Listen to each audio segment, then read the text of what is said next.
What's up, guys? Welcome to another episode of the Khaos Theory Podcast. I am your co-host, Ivan AKA Kinetic, and of course, I've got my brother of destruction, Ken, the Refi King, Villalobos. What is up, guys? Yo, it's been, let's see, November, December, January, February, March, April, May. Probably close to 6 months, if not more. We're closing in on 7 months, too, that we haven't done an episode of this. People have been asking for it. You guys have been hitting me up on YouTube and Facebook and all that. Thank you guys for the recommendations. And we are back. I want to thank you guys for being patient. It has been 7 months. There's been a lot that's been going on in my personal life. New job, new home, lots of updates. So, just taking care of real life stuff. And now we're ready to get the ball rolling with the podcast once again. And I hope you guys are ready because we are back with a bombshell of an episode. Okay, I have one of my best friends here. This guy has done a lot in the community. He's taken a lot of names. He's been a little incognito over the past few years, but he's been more vocal in recent memory, and we're here to get his story. And like I said, I'm here to bring people on here to tell their story, tell their side of the tale, and share with us how they got from the bottom to the top. And this man needs no introduction. He is the king of Iron Man. And I say that with confidence because there's only one king. That's right. And that's Daryl Worldmatchue. What's up, brother? It's your boy. How we doing, everybody? Doing good, man. Fucking hyped to see you in here. Yo. Thanks for having me on, boys. I appreciate it. Yeah, man. We've been excited, bro, for this episode for some time now. Yeah, we've been talking this for a while, actually. Yeah. And it's interesting because Daryl is you're the first guest that I bring on here who got his start post arcade era. Yeah. Where you became known and you started taking out top level players and kind of making your imprint in the Marvel 2 community.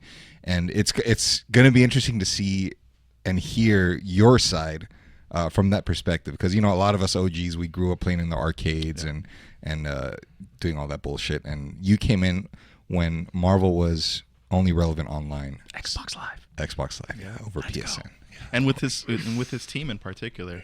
Oh yeah, we're definitely going to get into that. And we'll get into that. Yeah. Before we do that, guys, I did want to touch up on FightKingdom, which was a tournament that took place in Seattle, Washington, a couple weeks ago. Initially, Daryl and we didn't plan on going. It was just one of those, we thought it was a throwaway tournament. Didn't really have a lot of interest. And then my boy Thrilla, shout-outs to Thrilla. Huge shout-outs to Thrilla. Convinced us to take the leap of faith and head down there and just have some good times. And you know what they say, guys. Nowadays, it's you don't want to collect things. You want to collect memories. And I think that this was a prime example of collecting memories over there at FightKingdom. For me personally, it was kind of a coming full circle after losing Evo. And, getting wiped out in the grand finals against Pasadena and then coming back over here. I wasn't really expecting to win. I just wanted to have a good time and, hang out with my boys. And I ended up taking the whole tournament with your team. Berserker. Yeah, with Magneto, Storm, Spider-Man, bro. Peter. You were probably in there going I got you for 3 minutes. 3 minutes of playtime. Dude, it was great. And you know what? This was a tournament that was overseen by Preppy, Zach Robinson. And I have to say with confidence that this was one of the best tournaments that I've ever been to in terms of organization. Man, it looked amazing, honestly. The setups. I mean, this was a tournament that paid more focus towards the retro gaming. I don't even think Street Fighter 4 was featured or Street Fighter 5. It was just Third Strike, CVS 2, Marvel 2, and Super Turbo. The four pillars of the community. Yep. And it was great, man. Everybody got a chance to play. There were enough setups for everybody. You didn't have to wait in line. The place was in a great area, great location, well ventilated. I mean, the only drawback was that we had to wear masks, obviously. Yeah. That was the only downside, but everything was within reach. We were able to get food, drinks. I mean, there was nothing really more that you could ask for with this experience. It was nice. Yeah. As far as top 10 goes, I did bring up a list so you guys can kind of see the results. I got first place. Second was Lockdown. I really think that Lockdown was on a mission to win. I think this would have been his first tournament, right? I don't think he's ever won a tournament before. Yeah. Or am I wrong? An in-person tournament? No, I don't No, think he's not won an it. in-person. I think he's gotten second a couple times. Second? Yeah. This one, I feel he was on his way to win his first tournament. Dude, his blocks were on point. His Yeah, he looked very sharp. his orb strings. He was playing his fucking ass off. He was, bro. And I kind of felt bad because I felt like I kind of took that from him. Yeah. But I mean, I told him afterwards that this was your tournament. Yeah. This is what. Shout outs to Locke again, man. We had him in here as a guest. Yeah. Huge shout outs a lot. Badass. This guy put on the grind and he put on a show for everybody. And Absolutely. it's tough to get out of that trap, dude. Let me tell you. God. No, he's gotten better. Yeah. I've been playing. I played him on FightKingdom recently, and I noticed his strings were a lot tighter. And then he adjusts the strings depending on how you kind of deal with his orbs. Yeah, whether you choose to block or Yes. choose to mash. Yeah. Yeah, he adjusts on the He does fly. the adjustment, yeah. Yeah. Third place was the dentist. Daryl, tell us about the dentist, bro. So let me just say really quick. I played dentist. Like we were just sitting and playing casuals, and like I sat down. I was like, "Yo, Dan, you mind if I play some games?" He's like, "Yeah, of course." We played a couple of games. It was kind of going back and forth, like whatever. And I hadn't money matched anybody yet. I know I was supposed to money match a couple of people later on that day. So I'm like, let me start warming up. I was like, hey, Dan, you want to play like just, first to 5 or $20? And he's like, like he didn't really want to play. So like that kind of made me confident. I'm like, oh yeah. I'm like, come on, dude. Like, come on. Come on. So he's like, okay, all right, let's play first to 5. And he just proceeded to mop the fucking floor with me, bro. It was kind of ridiculous. Dan, Dan is originally from he lives in Seattle, but originally he was living here in SoCal not too long ago. Yeah. I want to say about maybe 10 years ago. And his name is Dan, right? Daniel. Yeah. But we didn't know who the hell he was, so we just called him the new guy. Okay. Yeah. That was his handle. It was, hey, it's the new guy. The new guy. And he would just show up and just wreck shop. And then we found out that he works in the dental industry. So dentist. It kind of works. Ketchup. Ketchup. So yeah, dude, this guy wrecked shop. He was playing MSS like he didn't give a damn whether you had an anti-air or not. Right. He's just going ham, like balls to the wall. Like I'm just gonna be in your face and just Going nuts, just bro. going ham. Shout outs to Dan. He put on a good show, especially to get top 3. You did. Incredible. After that, you had Lazy Reaper, who was actually the defending champion for last year's tournament, and that guy's a beast all around. Also, Yes. I mean that's pretty much all you can say about Jay, is that he's a monster, bro. And special shout outs to him because his stream was on pretty much 24/7 over there at the venue. Yeah. That man was He working was streaming overtime. the crack sessions in the basement, then brought the stream and was streaming it there at the event. he's- That guy In was the hotel lobby, I mean, it's a thankless job at times, and we just want to give him his proper Absolutely. shout out. That the footage is always appreciated, and he's still pumping out sets, Yeah. first Oh, to yeah. 10s with so and so, and there's a lot to study from these tapes, so we want to thank him for that. absolutely.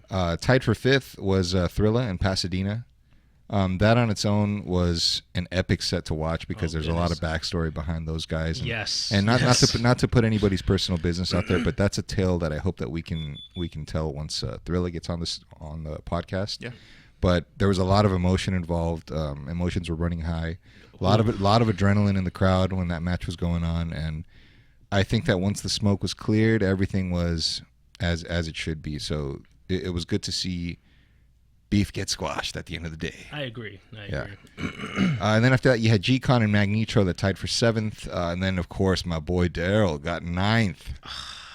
I'm not happy about it, but you know what? Magneto knocked me out, so well deserved. Good shit to him. I saw that set. Still a little salty about that. Yeah. You know what? I felt like- It is what it is, bro. It's 2 out of 3. What do you expect? Come on. I'm going to go with my instinct on this one. Saddle up, partner.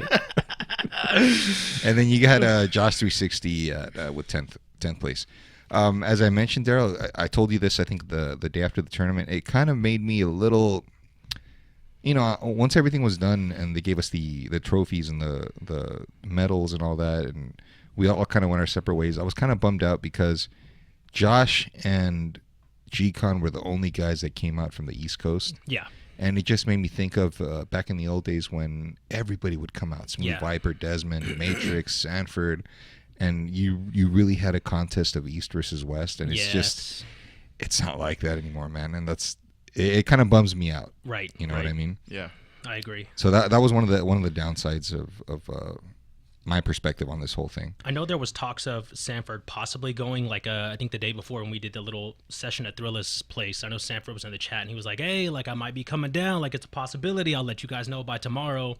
And then I was talking to Josh about it, and he's like, yeah, I don't know why he said that. Like, he most certainly was not coming. Like, I'm like, oh, okay, so he was kind of talking shit. Okay, good stuff. He was trolling a bit. You know what, man? Correct me if I'm wrong, though, but Sanford is one of those guys now where all of these new people that are on the rise, they all have their sights set on a name like that. Right, yeah, absolutely. Like Kest from New York, like Locke would be another example. Yeah. Lazy Reaper. I mean, these guys all see somebody with a name like Sanford and they see blood in the water. Like, well, I need to cross that name off my list. Absolutely, because he's definitely still a force to be reckoned with. Now, granted, like, this isn't taking anything away from any of the East Coast guys now, but it's Sanford fucking Kelly, bro. Like, we all know what this man's done. He's been in the scene for such a long time. He's innovated so much in this game, not only just the team, but like his play style, going up against Justin and beating him on the main stage when everybody else is afraid to do it. Like, the guy has balls. So you got to give the man his dues, yeah. Absolutely. So, like, he's most certainly, like, I don't care if he stopped playing this game for 10 years, and if he came back and played a casual set with me and I beat him, I'm fucking telling everybody about it, because, like, you shouldn't have played me. I beat Sanford Kelly, because, like, come on, bro. You know, man, and that's the thing is for a guy like that to take a set or to say yes, right? You want to play a first to 5, like first 10? Oh yeah. I'll give you an example. At FightKingdom, I was talking to Justin Wong because he was in attendance. And, and he was telling me that he hasn't really been playing Marvel 2. He's kind of getting to that point where the wrist is starting to bother him a little bit. Mm-hmm. But you know me, man. I was still like, "Hey, come on." You're adamant. Let's You're do adamant. A quick. How about a quick first to 5? We're both here. Let's just put on a show. So we did a first to 3 because that's the only thing that we could do that time for time constraints, and I ended up taking the set 3-1, and that's one of those things where I understand that. Yes, I took the set, but at the same time, it was impromptu. He wasn't really planning to take the set, and then the other side of me, the fucking petty side is thinking, hey man, got him. Hey man, you didn't have to say yes. That's another one in the books. The piece of shit side of me was like, oh yeah. Take that gym bag and put it on the inside of my vest here. But credit to him though, because during the commentary, I think he was really putting me over in terms of using Spider-Man, and then he plugged the channel, so that's always appreciated. Yeah, absolutely. And then in reference to this episode, guys, I'll throw a reminder at the end, but Daryl Worldmatchue, he has his own set of social media links. He's got a YouTube page, a lot of great content. I'll make sure to plug that in the comments. Make sure that you guys click on that, subscribe. A lot of good stuff to learn. He's very innovative with Iron Man. A lot of OG setups, a lot of new setups too that you probably weren't aware of. Just make sure that you guys check that out, and we'll put that in the links. Okay. Going back to what we were talking about, what did you like from the tournament, Daryl? I mean, I already talked about like what Zach did and the amount of setups that we had and everything else. What did you enjoy? I guess I really enjoyed like the camaraderie. It was nice to just be around and nobody. Well, I don't want to say nobody, but for the most part, everybody was. It was a friendly environment. It was cool to just sit and play the game and like just chop it up, talk shit with everybody. Like there was no real beef or animosity that was like, oh, fuck that guy. I don't want to play with him, or like, you know what, get that guy away from me. Like it wasn't anything like that. So it was super cool to just go and kind of like put a face to a name and, meet people whom of which I haven't met in a long time, or, they met me and they're like, yo, are you World? Like, yo, I watched some of your videos, blah, blah, blah, blah. So that was cool to see, and just cool to like kind of meet everybody and just play in person, because everybody kind of has that, oh, well, online kind of sucks, but if you play me in person, it's a little bit different. So you get to also kind of cross that off your list, like, okay, I kick your ass online, and well, I did it here in DC too, so like ipso facto, there's really no difference. Yeah, you can take that to the bank. Hey, you know what, shout outs to those guys too, because they're super hospitable, the Seattle crew. Pablo Pasillo, Filth Nasty, those guys were holding it down on stream also. Yes. Love you guys. It was great to meet you, and I hope to see you guys again soon. Yes. Is there anything that you wanted to change from the tournament that you think that could have been better? There's a couple things that I have in mind, but I want to get your feedback on that. I would say like the only thing, and I know it's kind of like asking too much, but like it's hard to get I don't want to say like legit setups because that's not a good word. Like, because all the setups we had were, they were decent, but it's hard to transition to because like different setups have a little bit of lag on one of them, and then some of the TVs the sound is super shitty or there's no sound at all. So like that's always kind of like one of my main complaints whenever you go and you're playing on DC and in person. Like it's almost like every setup is isn't consistent. It's a wee bit different. Like there's no massive difference. Like there's 7 frames of input lag, but like there's a little bit of difference. And when you're playing at the highest level and you're Absolutely. every frame matters, whether it's 1 frame or 5 frames. Like that matters. And we can all feel that difference. Thank you. We can feel that as high level players. Like you feel the difference between 1 frame and 5 frames. It's like a world of difference. Yeah, like I know it sounds crazy to think of. I know it sounds crazy to think that like just 1 frame of lag, that what's like a 16th of a second. But like, bro, we've been playing this game for how long? Yeah. You play. Yeah, like you can feel it. Yeah. When you know. Bro, technology is crazy, bro. Nowadays, it's like the VGA adapters, those little magic boxes that let you upgrade to HDMI. They're more accessible than ever, and I think every station, most of the stations can use. I mean, we had a lot of CRTs, right? Yes. But now you can take any monitor and use one of these boxes, and it feels great. Right. As long as you have the right equipment, like you said. Right. Some of these guys might not have it. It might need a little adjustment, and you can feel it. I mean, it makes all the difference from split second of blocking high and then blocking low, right? Absolutely. It could cost you the whole match. Especially when everyone's used to playing on their own setups at home, which is, I feel like everybody, like, I don't want to say they have a perfect setup, but, we all pretty much spend enough time playing this game, spend enough money playing this game. We have our setups damn near perfect, or the way that we're used to and we like it. And then you go and it's completely different. It's night and day now. So now you have to adjust. Right. And to put things into perspective for our listeners, if you're flying, 300 plus miles or whatever it is to an event, and you're playing on a setup that isn't ideal, and you lose over a couple of frames of input delay, that's gonna be one salty ass plane ride home. It's a hard pill to swallow for sure. It is, yeah. Then you want those salty run backs immediately. Exactly. That's kind of how I felt like when I lost both of my matches. And it could be subjective too, because the person that you're playing might be used to that. Yeah, absolutely. Yeah. He might be used to that. Absolutely. So all of a sudden we're talking about not playing on an even playing field.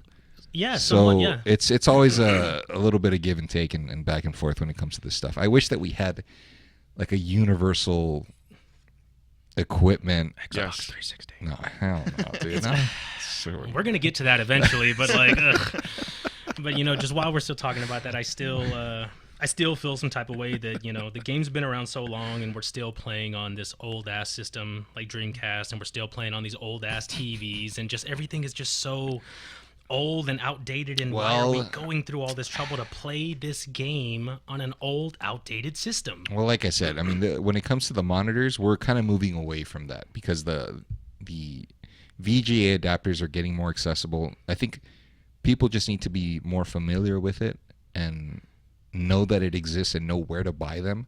And I think that we can make the transition over to... I don't understand why that hasn't been standardized. But I feel like honestly, it's not really talked about that much unless you're heavily involved in as a TO. As a or TO, the case is making sure that. Yeah. So that's one of the things. I'm glad that we agree on that. It's subjective with these monitors. Not all of it is up to par with our standards. I guess at the highest level. Yeah. If we could fix that, then I think that we would be good to go across the board. Yeah, 100%. But that's not. It's no easy fix because it's not like every tournament can have the same amount of monitors, like because like good monitors are not cheap. Yeah, that's true. When everyone's talking about like, oh, DC HDMI is so good and blah blah blah blah blah, like, bro, those are like $500 fucking dollars. Yeah. Most people don't have a PS5, and I'm sure they would rather spend $500 on a PS5 than an old, outdated fucking Dreamcast that you only play one game on. Come on, man! Don't you like Crazy Taxi or? Come on, Sonic Adventure 2? Don't you like Power Stone, bro? Don't you want to see Power Stone at 60 frames per second? Samurai Warrior? I don't know. All right, man. So that was Fight Kingdom, guys. Like I said, we had a great time, great turnout. Your boy got first place with Spider-Man. Parker. Yeah, all is right in the world. Okay. Let's talk about your origins, because we brought you here, Daryl, to kind of tell your story and see how you got started. Everybody knows who you are now, but nobody knows who you were back in the beginning. So what I know is that as a Bakersfield native, you started out playing young I believe there was a local arcade spot over there where you were playing. I mean, talk to us how you got started. Yeah, so I was at a young age, I was an arcade rat. I'm sure like everybody else who plays this game, like I lived in the arcades on my free time. And there wasn't really like there was one Marvel machine and it was like super old and like it was faded as shit when you looked at the screen. But like I remember one of the guys, he would go over there and like there was no competition, but he would randomly just go and like just beat the computer. And he always picked Team Milan. He picked Iron Man. And I would just see him in the back just like doing the Iron Man infinite. And I'm like, wow, this guy's so fucking cool. I want to be just like him. And like I would just kind of like go slowly inch my way over there and just watch him like do shit. And I'm like, yo, this is like super awesome. And then like my brother would kind of like go over there and play him randomly. And I think at the time my brother played Cable, Juggernaut, Dr. Doom. Oh my god. Yes. it was typical like Cable player, just jump up back, master assist, and you know, if it wins, it wins. And hope Juggernaut or exactly. Juggernaut punch, air have ever beaten. Like that's all your life right there. So I remember like, you know, whatever my brother played, obviously, you know, big brother, I wanted to be just like him, so I was like, I want to play that game too. So, you know, whenever he would randomly like give me some nickels, it was a nickel arcade.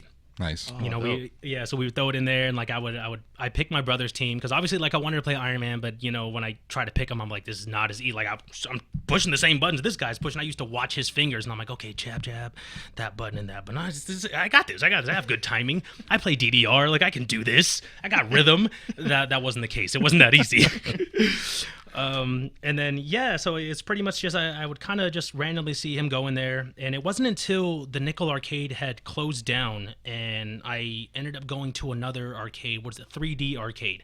They had a much better Marvel setup. They ended up the arcade owner there, 3D Mike. That's what we call him. He had a super nice Marvel 2 setup. He ended up putting it on like a projector screen, and it was a HD. It was fucking beautiful, bro. Like I've never seen a Marvel setup like. I want to say like we were very blessed to have that setup, and he was an amazing arcade owner. He was always there, so we can just easily go and knock on his door and be like, yo, Mike, the buttons suck. Can you change out the switches? Can you change out the stick? Can you take out that 8-way and put in some like P360s? And he would do it. He was awesome. Can I, if I can interject for a quick second, is this East Hills Mall? Yes. Okay, here's what I remember about that. I remember, and I'm kind of getting ahead of myself here, but before Neo blew up, there was a tournament that was held there, and I think Strider Zero recorded some of the matches there. I think I know we had a tournament there, and like some Fresno guys came down, and that was kind of like the big one. That might have been it, but it was Neo versus Vader in the grand finals, and the reason why I'm bringing it up is because Neo has had footage taken down, right? Yes. If it doesn't look good or whatever the case is. Right. Or if there's words said in the background. Right. So this match against Vader, you can't find it anymore on YouTube. Strider Zero made it unlisted or whatever the case is. Okay. And the reason why I remember it is because he beats Vader, and then he turns to the camera and he says, "I'm the next big thing, bitch." And then he walks away. And this was like 2008 or like early 2009. Yeah, that sounds about right. Yeah, and that always stuck with me because, you know, charisma sells, right? Or personality sells. Absolutely. Yeah. So this is when him and I were both like on the same, trail to the top or whatever the case is. Yeah.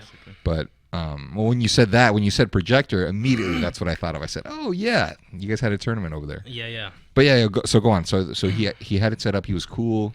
Yeah, so it was a pretty cool thing, and like, you know, once I got there, that's where kind of like our Marvel scene was, and I didn't know because I only seen, you know, maybe like 2 or 3 of those guys I had recognized when they would randomly stop into the nickel arcade, and then they were just like, oh, no one's here, no one's playing, all right, I'm out of here.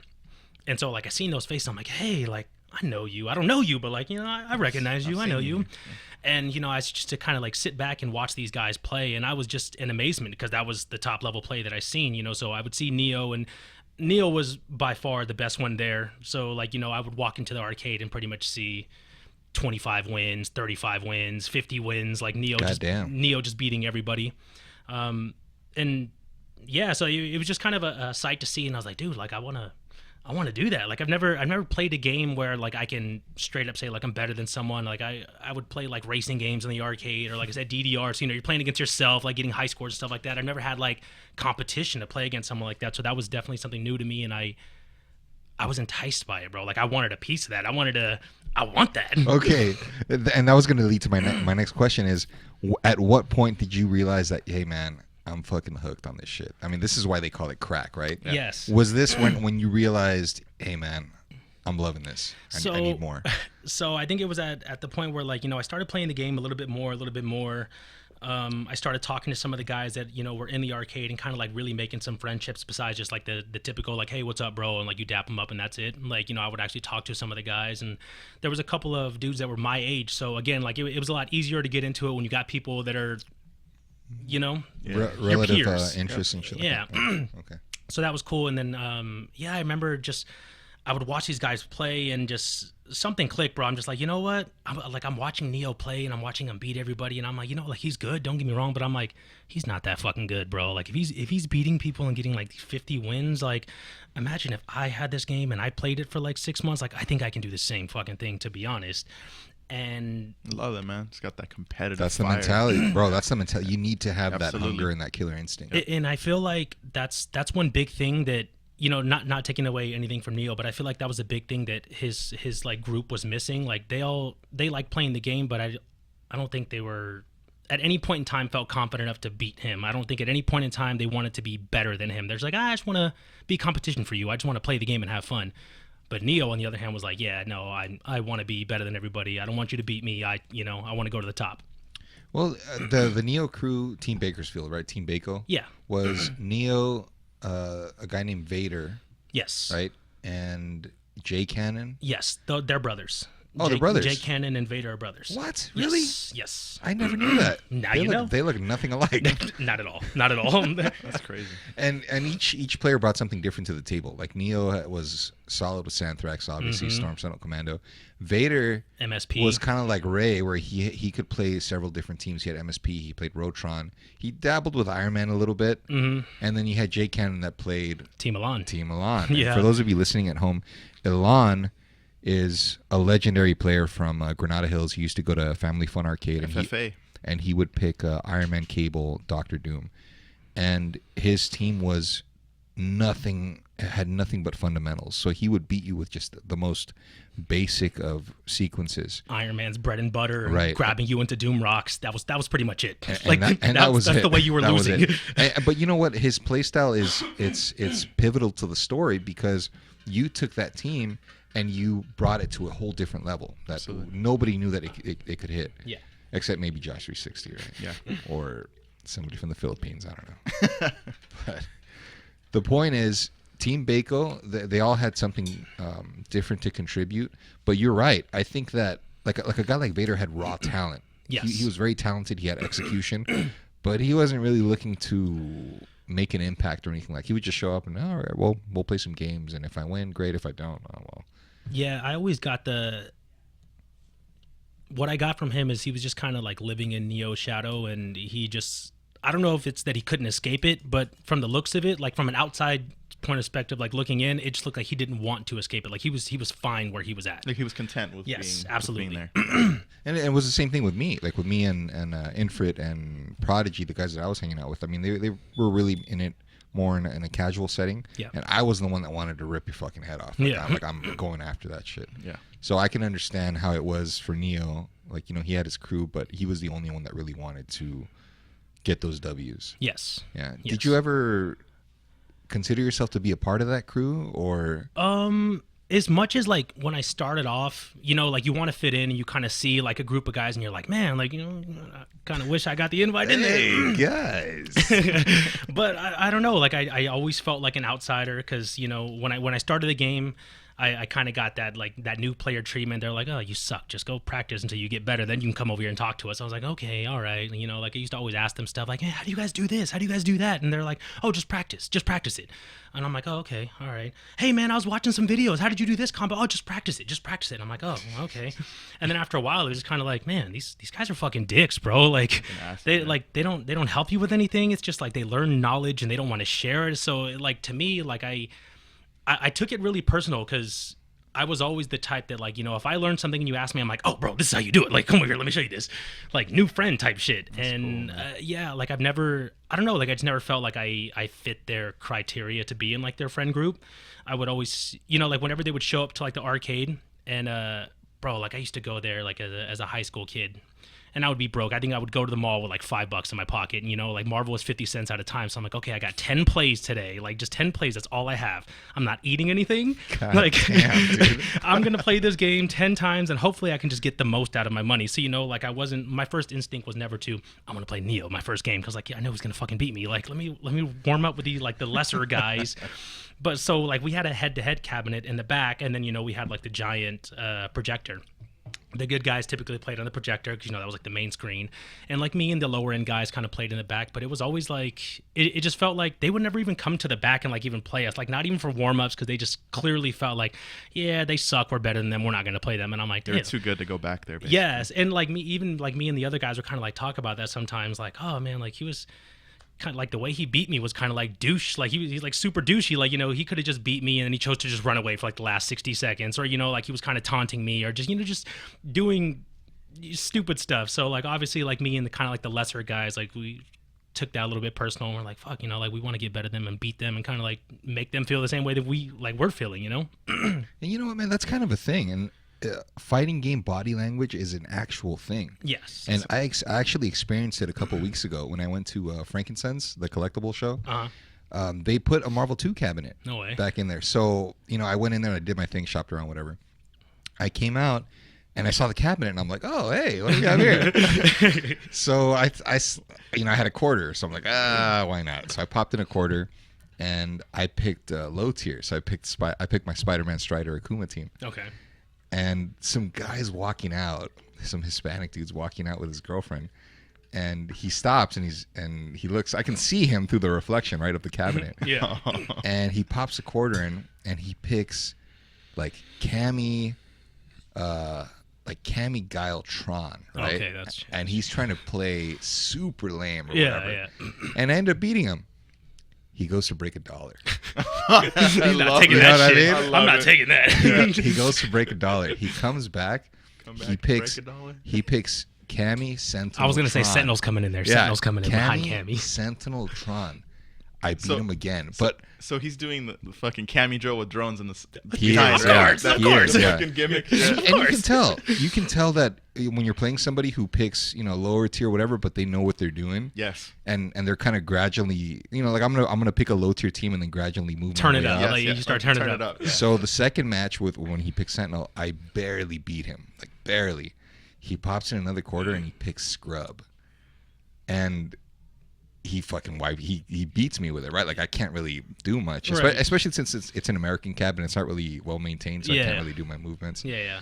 But he's doing things body language wise, like when he hits a rocket punch with Sentinel, he's doing one of those like banging it, like bang, extra hard smacks, so you right, can feel it. Yeah, there's some authority behind that rocket punch. Right. Exactly, and there's some intent. I'm thinking to myself, oh motherfucker, you have no if you idea. only knew.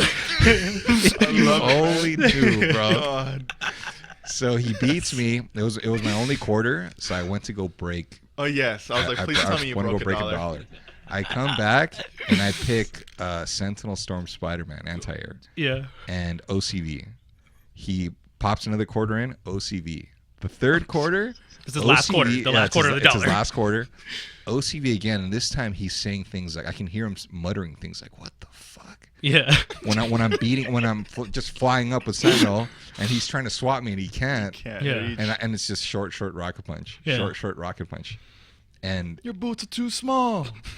And you know what, man? I had never felt so alive, man. In fact, I think I got a little hard from that. Gives you a little rush. Yeah, just a little rush down there. There's a lot, dude. When it comes to one-on-one like that on a cabinet, body language is huge, but you won't notice it until you actually play somebody like that, and somebody that's like actually knows what they're doing. Because like in online, obviously, right, you're very comfortable in your own setup, and you know, you can't really detect all that. I mean, there's a little bit of, I don't know if you've felt this too, World, but a little bit of like mind games in the character select screen.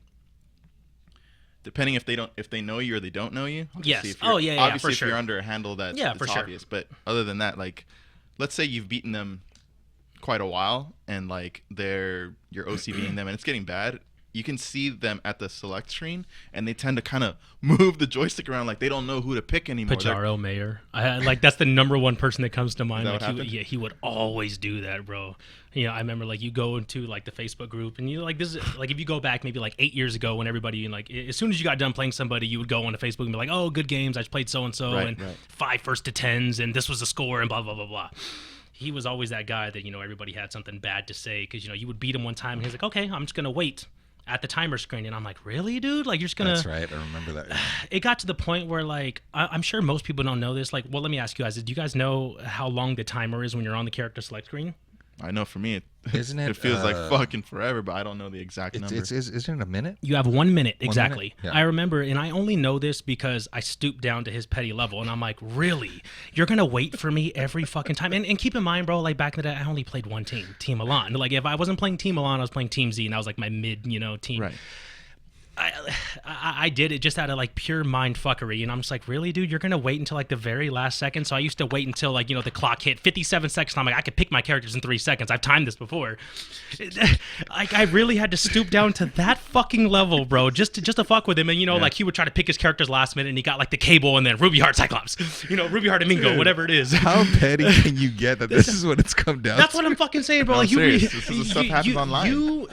I had to stoop down to that level. There was a lot of steps that I had to walk down to get to that level. That's a short motherfucker. Yeah. But yeah, bro, like I remember doing that, and I was like, bro, like this is shit that I shouldn't be knowing about the game. Like, really, how long the character select screen timer is? But like, all right, man, if this is what you want to fucking do, Dude, Marvel will bring out the grime. Bro, really like- grime in people, bro. legit. But I guess that's when you have to take into account, or the way that I always took it is like, you know, wins to some people just mean a whole lot more than others. And for me, like, if there's not anything on the line, like, you can kick my ass all day long in casuals, because that's what happened. Like when I was starting from the bottom and I was playing, like, I always knew that I had to play the best if I wanted to, you know, get better. So any chance I had, you know, I would play you, and I would always play Telly, and you know, like the random good guys like Sir Mix-a-Grip, Finesse when he still played. And those guys used to mop the fucking floor with me, but I'm like, hey, I got a little bit closer. Like, That's okay, right. I'm learning how to block certain shit.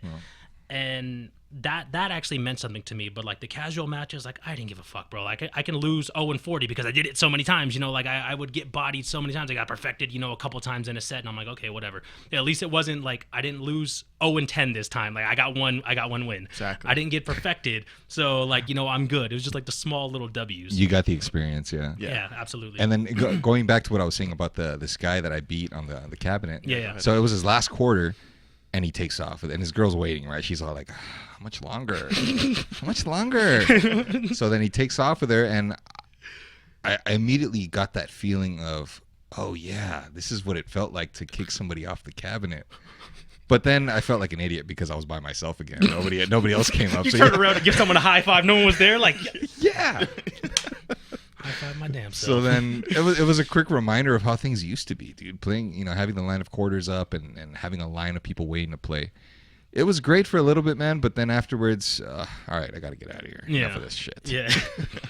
Dude, going back to Baco, so Team Baco wasn't as accepting. I mean, I can understand them not wanting to share tech or knowledge because it's kind of like you're compromising the competition, I guess you could say. If you're helping somebody get better, but then you know, hey, I'm eventually going to have to play you down the line in a tournament or something like that, you're kind of hurting yourself. I was going to say, you know what, like there's two sides to that coin, because yes, like I can agree with what you're saying, like, oh, like I don't want to help this guy because what if I face him in a tournament and then he ends up taking this money out of my pocket?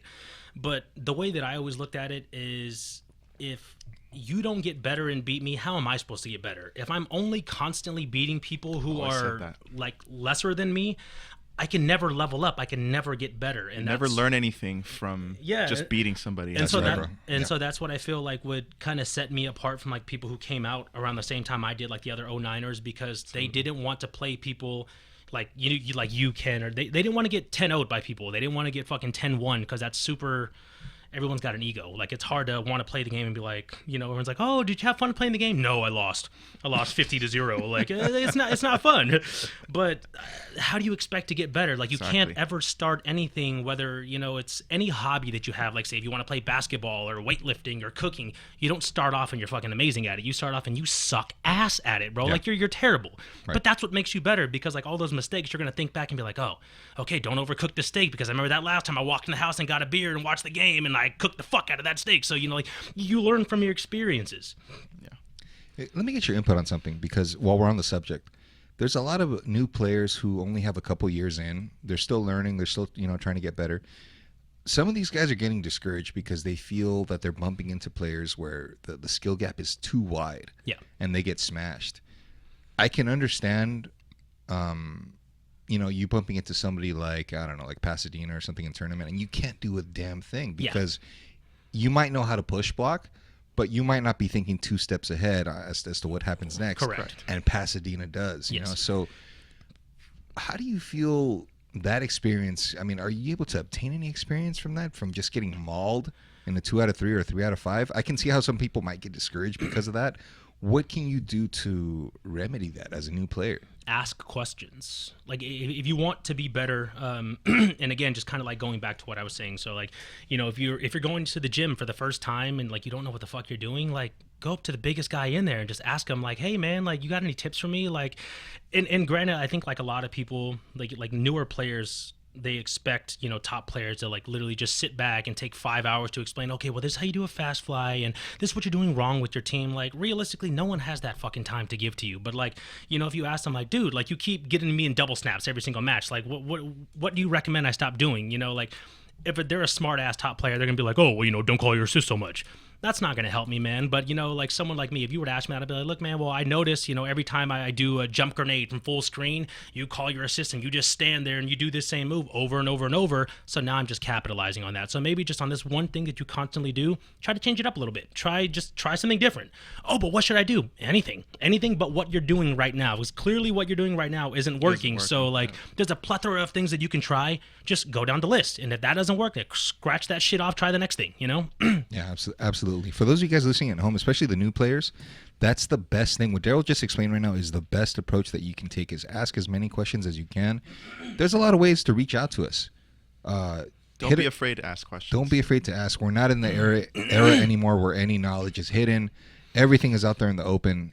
Give us your questions. We'll answer it, okay? Because we want to get you guys up to speed. Yeah. Granted, like I said, don't come in with a fucking, you know, an essay full of 20 questions, because no one's got time for that. Like, anyone's going to see it and be like, yeah, no.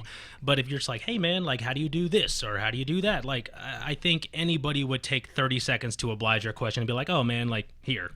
Blah, blah, blah, blah, blah. Because I do that with a lot of players, like whether they're super low level or even high level. Like, I have players reach out to me like all the time, like, yo, bro, I seen you do this combo. Like, how do you do this? Like, like, what are you doing? Blah, blah, blah. And I'm like, oh, I don't know. Like, I just fucking did it. Like, like, this is my thought. Like, what was your thought process? I don't know. Like, I didn't want him to keep applying pressure to me, so I just changed it up a little bit. Like, it's just as simple as just asking questions. Definitely, yeah. You have to be 2 or 3 steps ahead. I think that's the fastest way to catch up. Going back to Baco, bro, did you, once you hit that level where you felt like you could take on these higher level players, did you have anybody that you considered to be a rival? I think so. There was a couple of different Iron Man players in Bakersfield. One of them being Jay Cannon, and he obviously played Team Milan. So he was like, he wasn't ever a rival to me because he didn't play that often. He kind of like would show up and just kind of took a backseat to Neo and his brother Andy. But whenever they weren't on, then he would kind of get on and kind of like, yeah, that was his time to shine.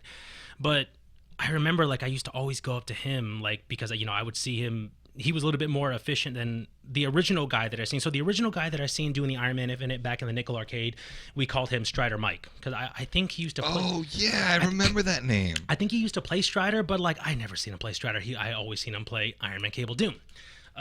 Super cool dude. Also, like I would always see him at the arcade. Super cool dude. Like, we would chop it up, and he was kind of like he was cool. Never had a problem with him.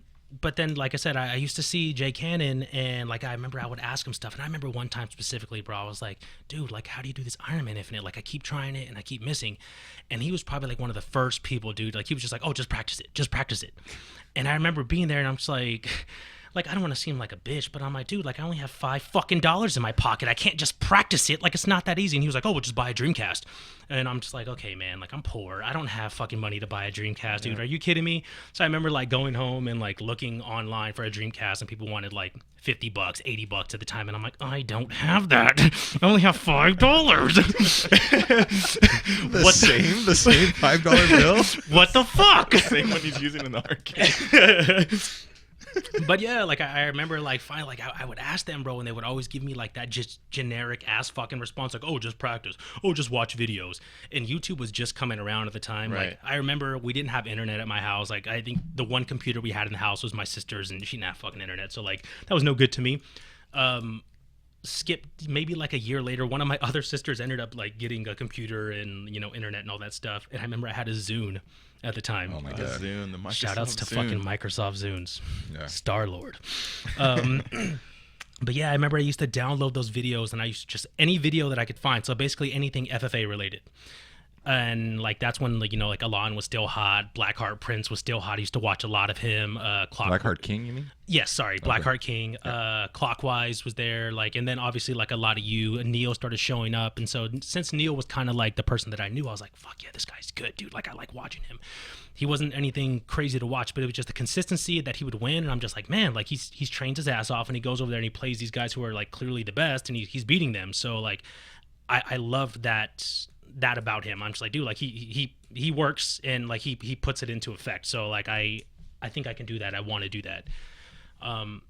I ended up, yeah, dude, I would just watch those fucking videos all the time on my Zune. Like, I would be in high school, I would be riding like the fucking public bus and just watching the Zune, just watching those cool, videos, man. and just practicing shit. I would go to the arcade while I'm waiting for my turn, and I'm just watching these videos. Like, when I didn't have any money, and I'm just like waiting for the bus to come for like 2 hours, I'm like, I'm just gonna watch this video again and again and again and again, because like that's all I had.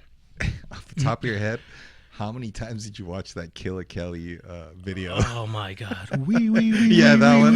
We smoking up on that Indo with my bro, so many fucking times, man. Because like once I was finally able to save up some money, I think I just traded in a bunch of like GameCube games I had at home and stuff like that, like old Xbox games my brother didn't play, and they had a little game store in the mall. And I remember I would always go, like, whenever I was randomly at the arcade, which is typically like Wednesdays and, you know, Friday, Saturday, Sunday, whatever. And I was like, hey, do you guys have a Dreamcast? Do you have a Dreamcast? And they're like, no, we typically don't carry stuff that old, blah, blah, blah. And I'm like, damn it, okay, whatever. Finally, one day I went in there and they had a Dreamcast. And I'm like, I need it. I want it. I got it. It was $80. It was like, that was all my money. That was all my fucking money at the time. I bought that Dreamcast, and I basically went home, and I lived on that game. I lived in training mode. Like, I never played the arcade because I'm like, I'm not going to really learn anything off that.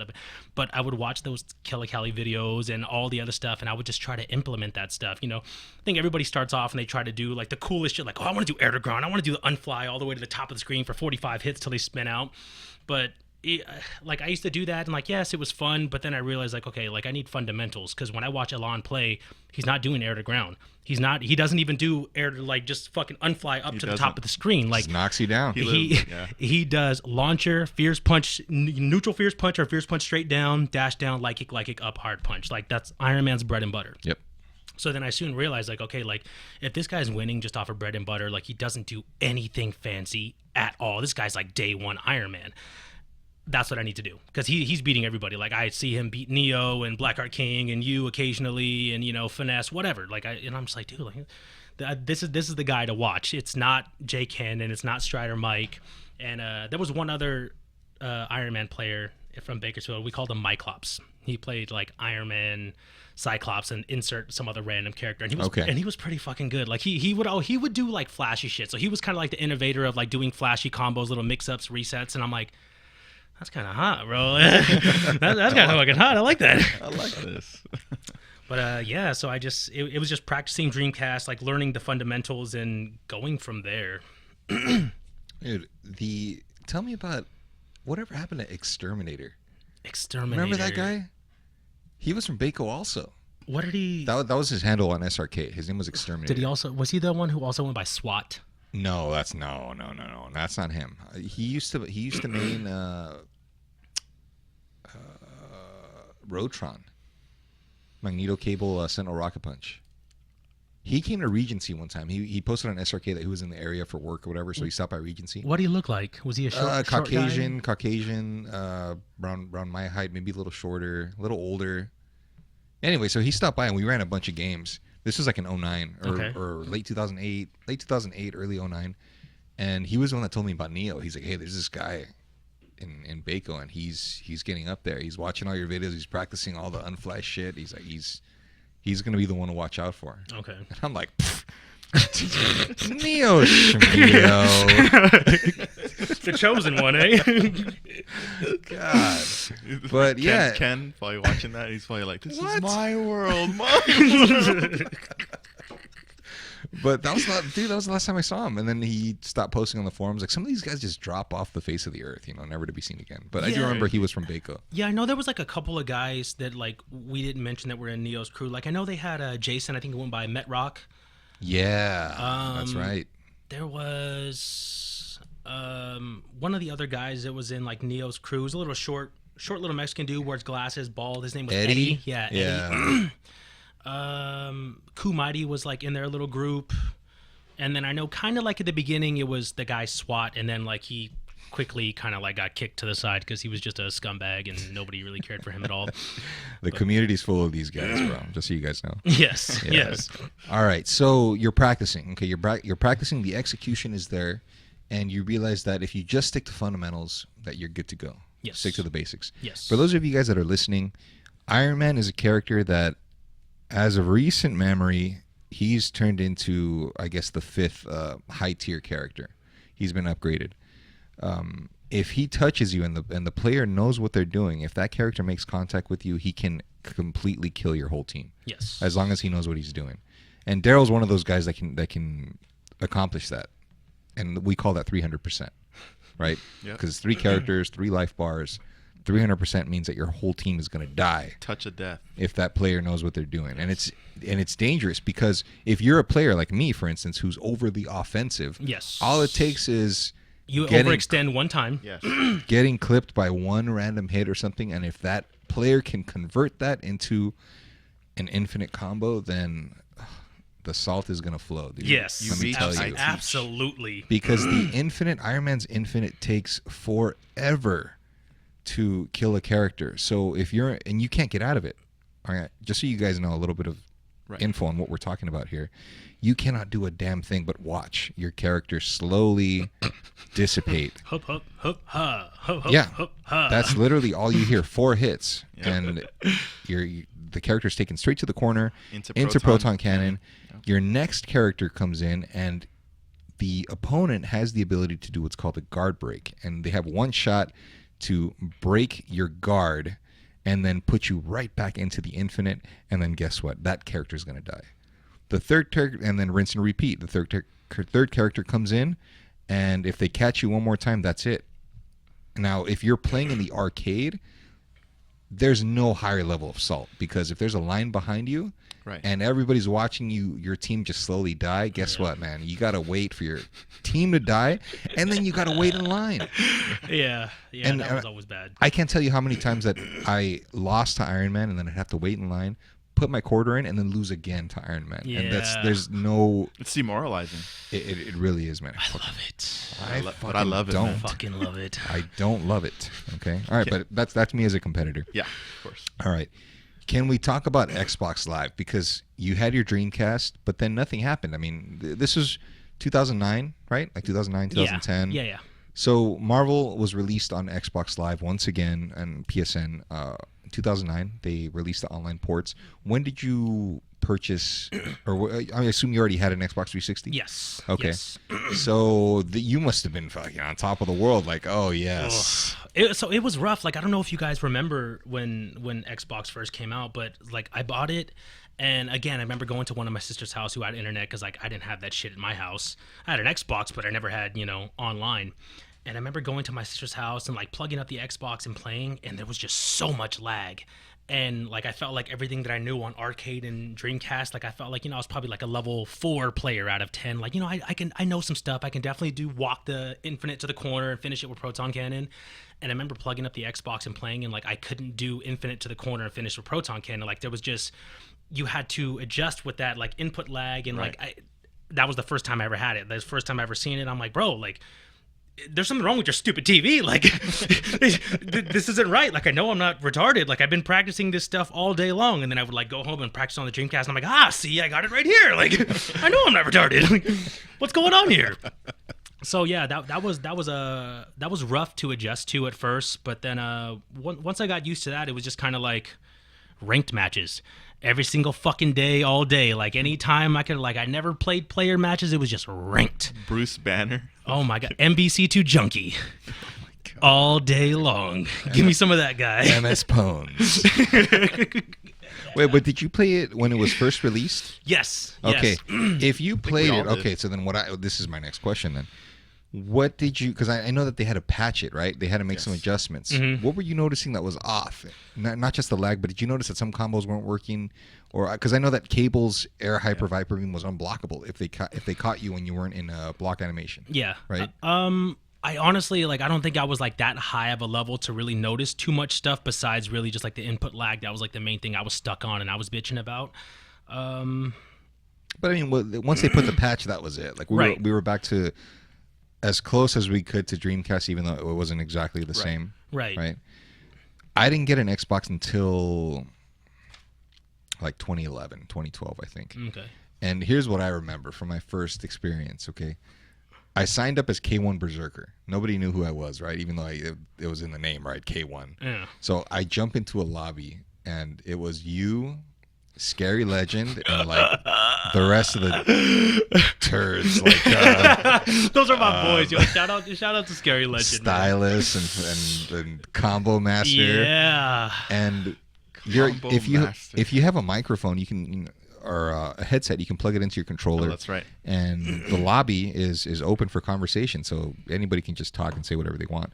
I didn't have one, but I could hear you guys talking. Yeah. And I'm doing these Sentinel combos, and all I hear is Daryl say, this guy's pretty good, but he's, he's doing combos like Chaos, but he's not as good as Chaos. And I'm over here like, what? I'll show you. I'll show you some Trico too. But that was cool, man. You know, back then you could just, you go to work, you come home, kick off your shoes, and then just throw on the Marvel 2 on Xbox Live, throw the headset on, and just talk about shit. Yeah, that was camaraderie right there. Yes. If you were cool enough to kind of build a clique online, dude, there was nothing better than just chopping it up, laughing it up, Absolutely. and running some games. Because I feel like that's what helped me like really stay in like. And this is what I tell people now, like, look, I can sit and play like a 1 to 10 with like anybody, but outside of that, like if we're not talking, bro, like I get so fucking bored and I don't want to play. Like I don't care if I'm winning like 10-0 or you're winning 10-0. It's not even about the score, but it's just like I lose interest so fast. Like the game, it's just me sitting there playing the game, like serious face, doing these combos. Like who cares? But like if I get to talk to you and you're like, yeah, motherfucker, I got this combo. I'm like, oh, you son of a bitch. Like it just makes it that much more fun. And like I can sit and play with you, for fucking 5-6 hours or whatever. But when there's no mic and there's no bullshit going back and forth, I'm like, all right, man, let's do this 1 to 5 and then I'm done. I'm gonna get off the game. Like this is boring. And you know what I think it is? It's because you came in and you started leveling up right when Marvel was out of the tournament scene. Yes. Yeah, the arcade scene was done. Everything kind of migrated to online. Yeah, our kids were like dying at that point. Yeah, and for me personally, I managed to get a slight taste of that before it died out. So for me personally, I was able to I could stay in a lobby as long as I feel like I'm learning something. Yeah. Like with Spider-Man nowadays, I'm playing Spider-Man because I got so fucking bored of the game. Yeah. That I thought, you know what, let me just try this shit out and see if it works. And it's actually fun for me. Mm-hmm. But for you, where you didn't really get to experience that, and then you go to online and you're just in a lobby like with 5 other guys, and there's no mic, there's no interaction. Of course, you're gonna be like, dude, fuck this shit. Yeah. Like my attention span is that of a goldfish. I don't want to be in there. Yeah. So thankfully, we did get the microphones. It used to be like me, you, Telly, Scary. Yeah, and, dude, absolutely. Those were some good chat groups, bro. Let me tell you. Yeah, bro, because like we're just literally like just laughing our asses off, and like I don't care that you hit me with 7 fast flies in a row, because like I'm just talking shit to you. So I'm just like, yeah, you kicked my ass, but I was making fun of you. I was talking shit to you that match, and like everybody was laughing. So like it was a win for both of us. I can't tell you how annoying it was where I'd be caught in the infinite. Like Daryl has me in the infinite. And I could hear Destiny's Child in the background or something. Hey, dude, can you turn that shit off at least? I'm getting my ass whooped here. I don't want no scrub. God damn. God. Oh my goodness. That leads me, because I talked about how you kind of came in after the arcade scene died. There was a term that was being thrown around called 09ers, right? Yes. People started saying, "Oh, you goddamn 09er," in a reference to the year 2009 when Marvel Online was released. It's like a diss. I don't know where it came from, but how do you feel about that? Because you were kind of lumped into that with the rest of the online guys.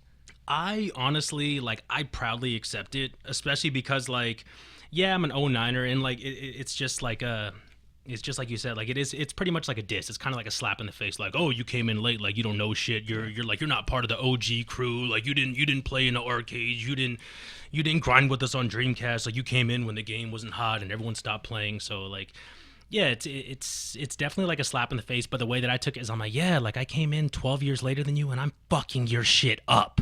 You guys can't see me. Hell yeah. The fact that I learned everything that I know online and I don't have in-person experience, but I can still show up in person and body your shit, that's got to count for something, right? And they're like, no, because I haven't played this game in 4 years. I'm like, that's your fucking problem. I'm fucking your shit up, bro. So just take that. You got to hold that. I'll be an 09er and I'll hold that to the day I die, but you hold that you're getting bodied by an 09er. I agree. That was my thing. I agree with that. And then that's the common excuse, right? Is that, hey, man, well, like Justin, for instance, our first to 3 set that we ran, there's so many people that were running to defend him saying, oh, well, he's out of practice. It doesn't mean as much. Or my match with Mendoza. Yeah. People saying, well, he has nothing to prove or whatever. If he came back and I beat him, that it wouldn't mean as much. Well, that's kind of your fault, right? For not being in shape or whatever the case is. So exactly. It's two sides. It's subjective. Absolutely. So we're playing online. We're grinding it out. I can see that you're getting better because I remember when I first jumped in, you weren't as complete of a player. Yeah. And then all of a sudden it was like, God damn, I cannot get hit by this shit, by his Iron Man. And it started to become a problem. Whenever I see somebody online doing well, I always think, man, I'd love for them to come out to a tournament or something like that and see how they do in person. Yeah. Right? Because for me, dude, that was my excuse. That was, oh, well, it works on here, but on Dreamcast, it's a different story. Yeah. Yeah. Right? Yes. So let's fast forward to EVO 2011, right? You and me, and I take pride in this, is that you and me, it was our first EVO. Yes. Right? Our first EVO showing up to actually play and do all of that. That EVO, did you end up playing anybody, or did you just go just to... I think it was really just more support for you, and then because I'd never been in that scene, and I mean, granted, I showed up to FFA a couple of times. I think I was there for the money match between you and Neo, or no, I'm sorry, I wasn't there for that one. I think I was there for Neo versus Black One. I was there for that one, and just kind of being a part of that and hearing all the hype and all that shit. I'm like, dude, this is so fucking awesome. I got to be there for EVO. And then of course, watching all the EVO videos on my Zune constantly, I'm like, dude, I got to experience this. I got to be there. But I remember the couple times that I did, I was just straight online player. And then I went back to DC to try to practice for EVO, and it was hard to transition back to, very hard, so hard to the point where I was like, you know what, man, I'm good. I don't want to play on this, because I played a couple of people and those guys suck and they fucking bodied me. I can't transition over.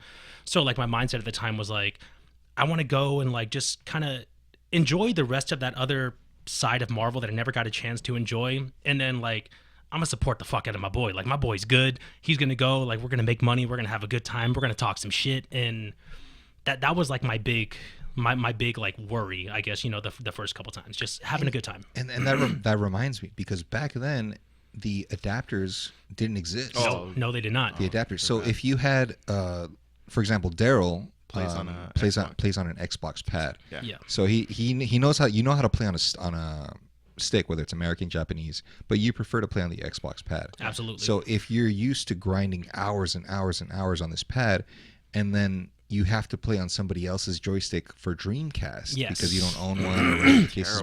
Back then it was, hey man, let me borrow your stick. Yeah. Let me borrow your stick. Let me borrow your stick. And now, I mean, we didn't have the luxury back then of just taking an adapter and plugging in your Xbox controller. And Frankensteining that shit and plugging it in. The adapters back then were just terrible too, guys.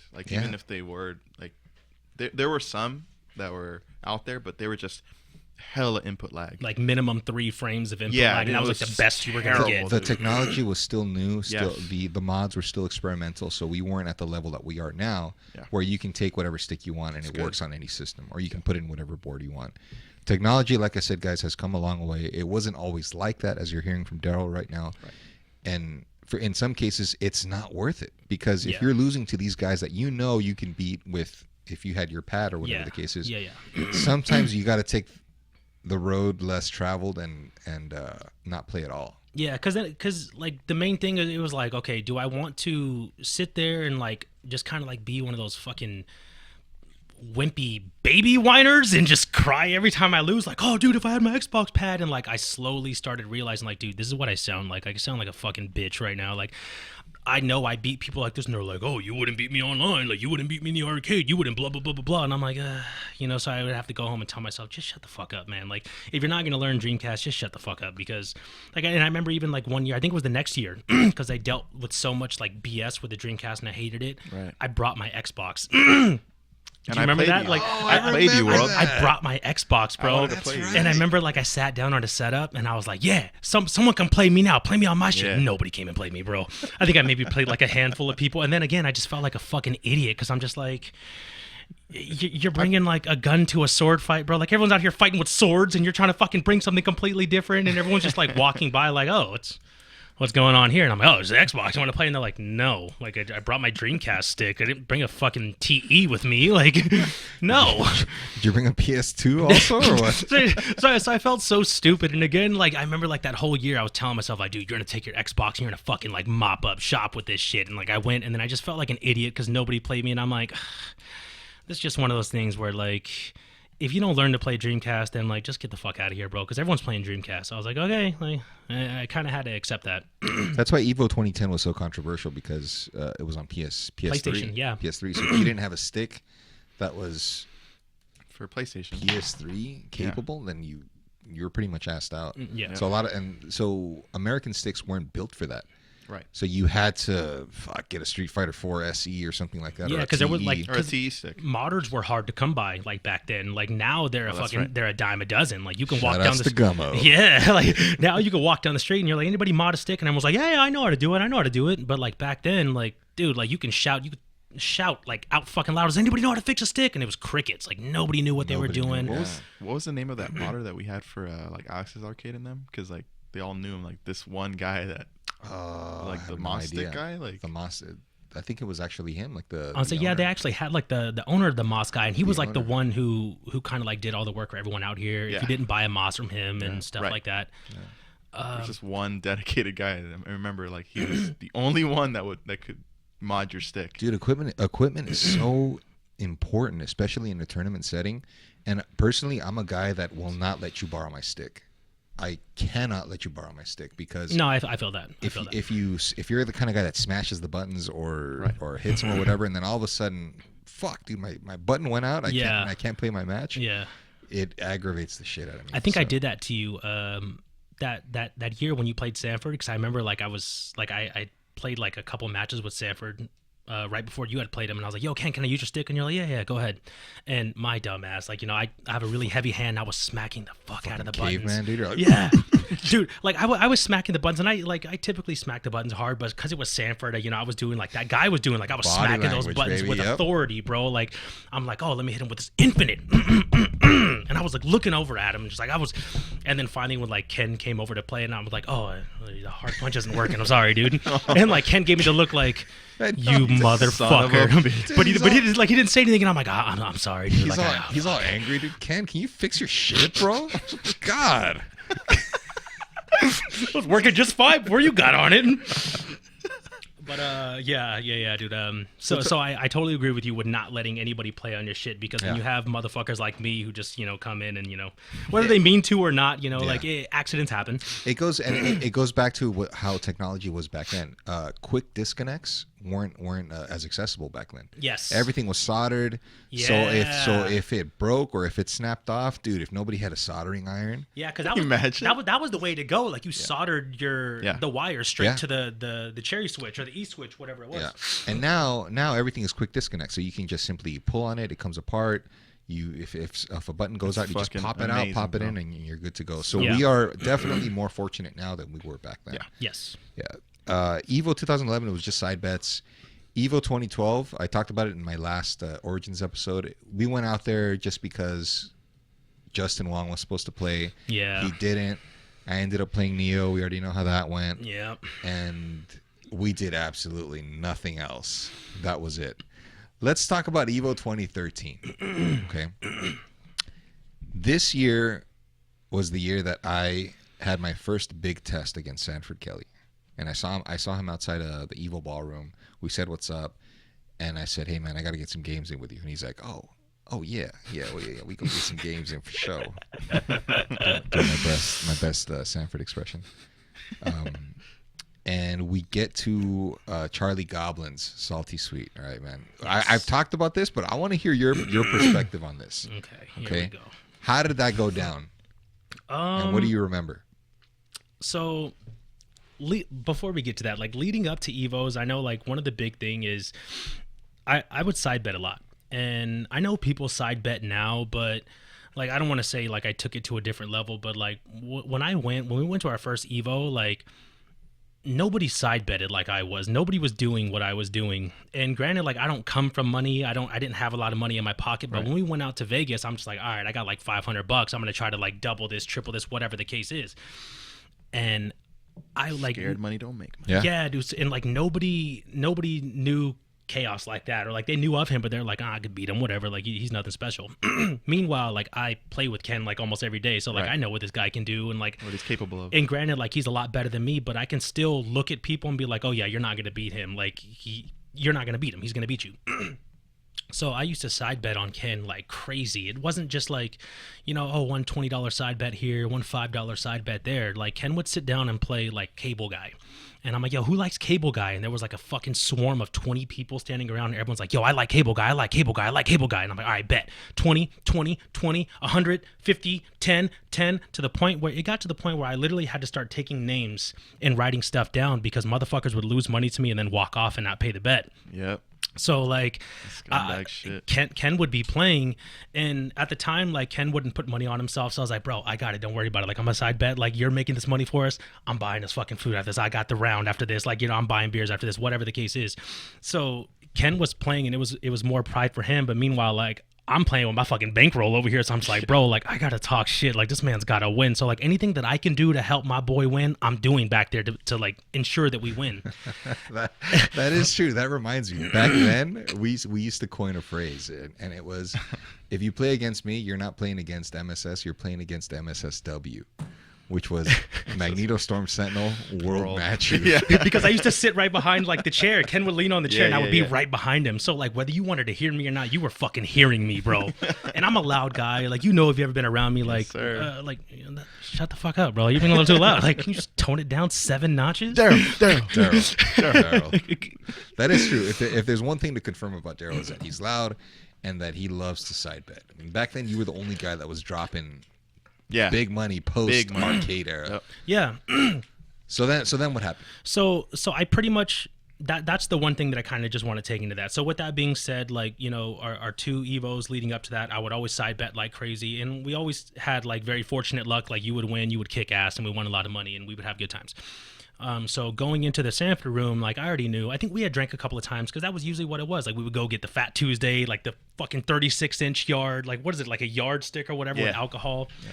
And we would always get that with an extra 2 shots of Everclear on top. So as if it didn't have enough liquor in it, we added 2 shots of Everclear into it. And then sometimes, it would be even more than that. And it was gross, bro. It was so gross. We ended up going to the room. I think I was already feeling like pretty good when it comes to like alcohol level. Like I was probably like a 5 out of 10 at least. I was definitely riding that line of like tipsy to drunk for sure. We get to so we get to the room and the Salty Suite, and there's a lot of people in there. There's like probably like 20 people in there. I know Charlie Goblin's in there. I remember Go for Broke, VDO, Strider Zero was in there. I know Fnatic ended up coming by like a little bit later. I don't know if he was in there right away, but I know he ended up coming by a little bit later. He came by like maybe two or three games in. Ray was there. Telly was there. Yeah, obviously Ray and Telly. Chris G was there. No shit. Yeah, Sister actually Sherry, had made it. Sherry was there. Oh shit! I didn't know they were there. I forget. Yeah, they were just Spectators. spectators. Yeah. Yeah.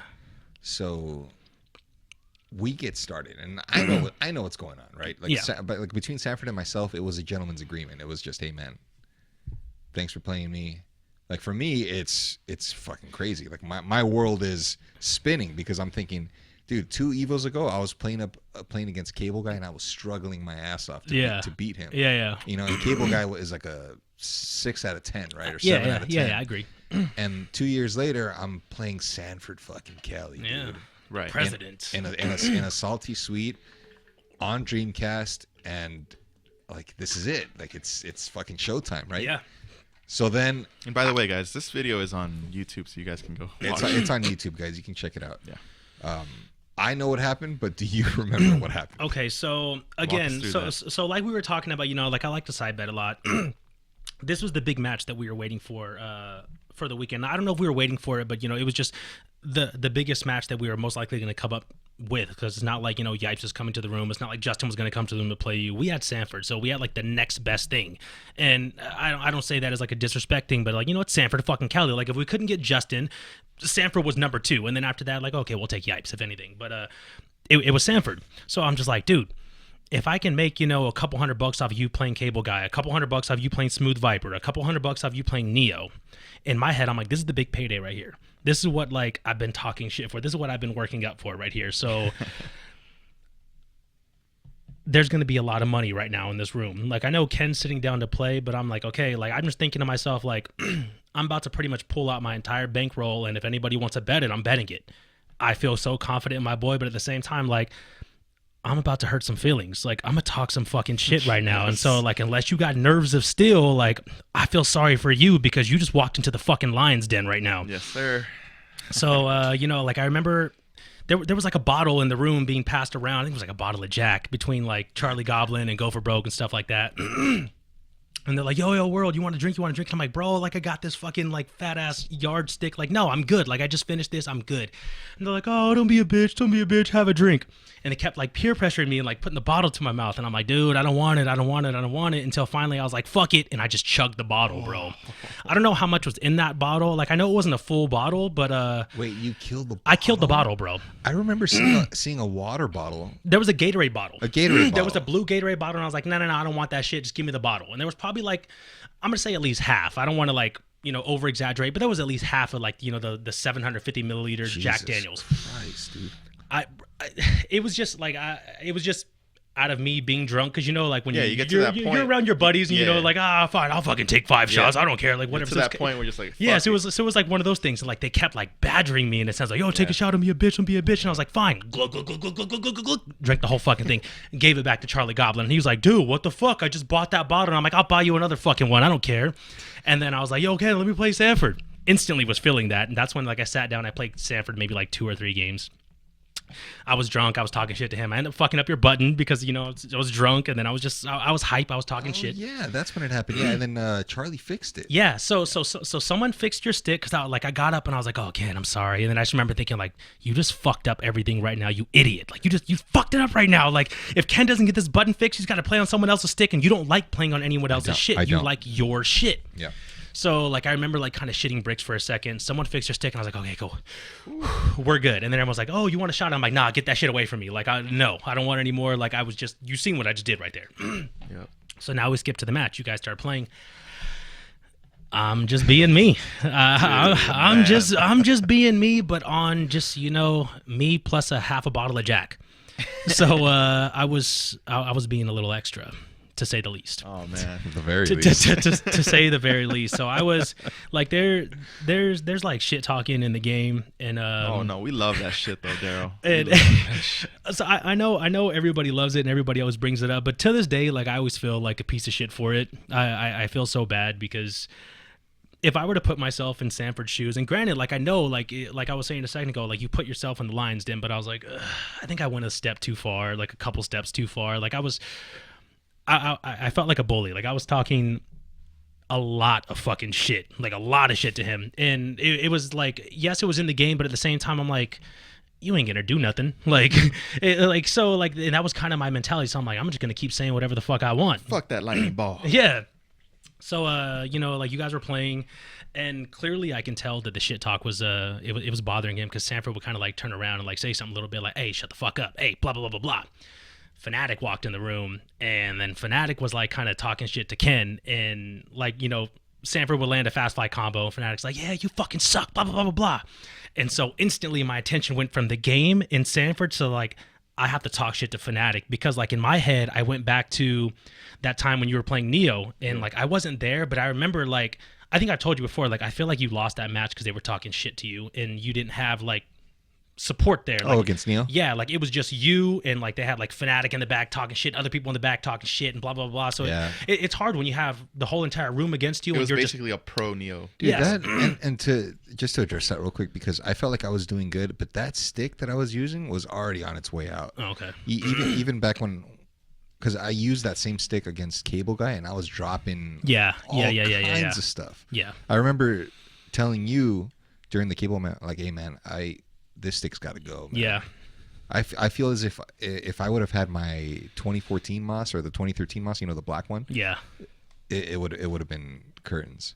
Fnatic's trash talk did bother me both during the Neo match and against Sanford, but because he's just a shitbag overall. Yeah. So it was just, well, you have no business being here. Like, you need to take your ass to fucking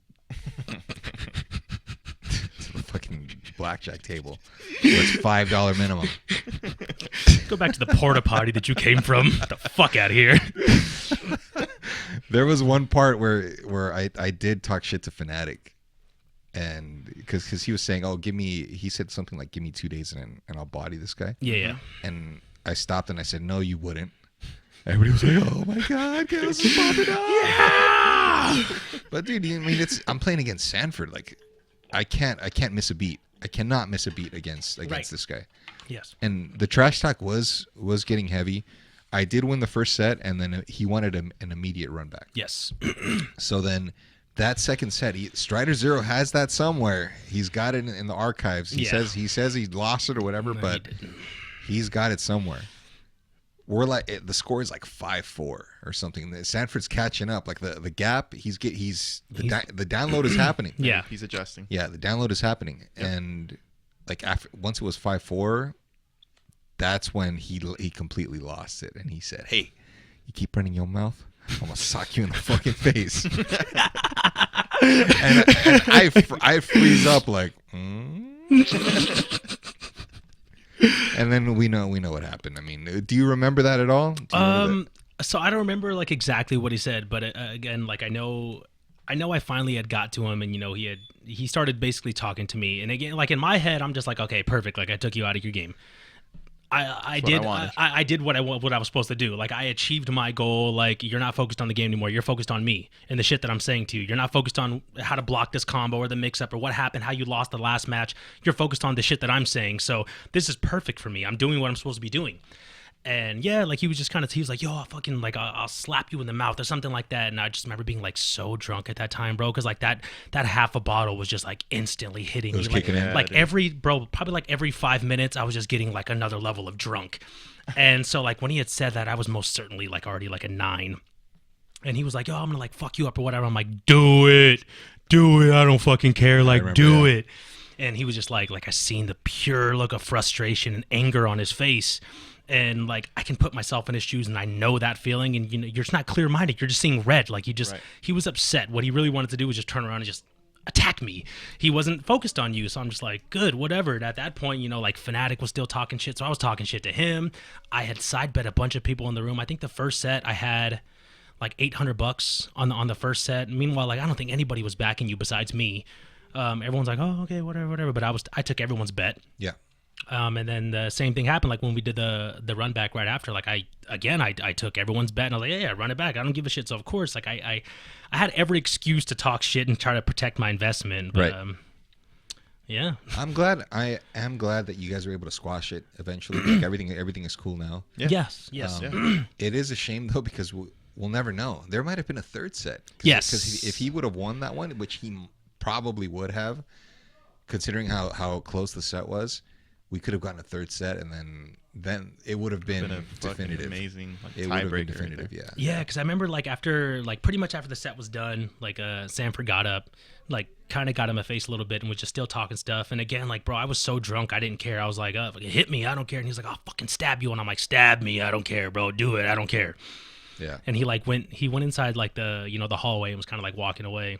And at that point, like Charlie Goblin, I remember him specifically because he was telling me a lot, like, World, shut up, like just chill, World, Daryl, calm down, like right. Daryl, and I'm just like, no, fuck that, I don't care.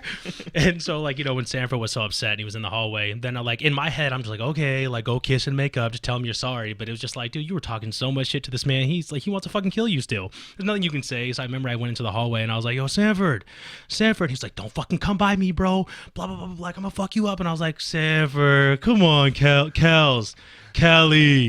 come on, Kels, don't be like that. Like I was just drunk as fuck, bro. So like I that night ended. Obviously he ended up walking away. He was very upset. Yeah. But I remember it wasn't until like the next day, like I still kind of had it in my head because I remember everybody, it's like Ivan, they're like, yo, like that was fucking hype, that was God, like that was this, that was that.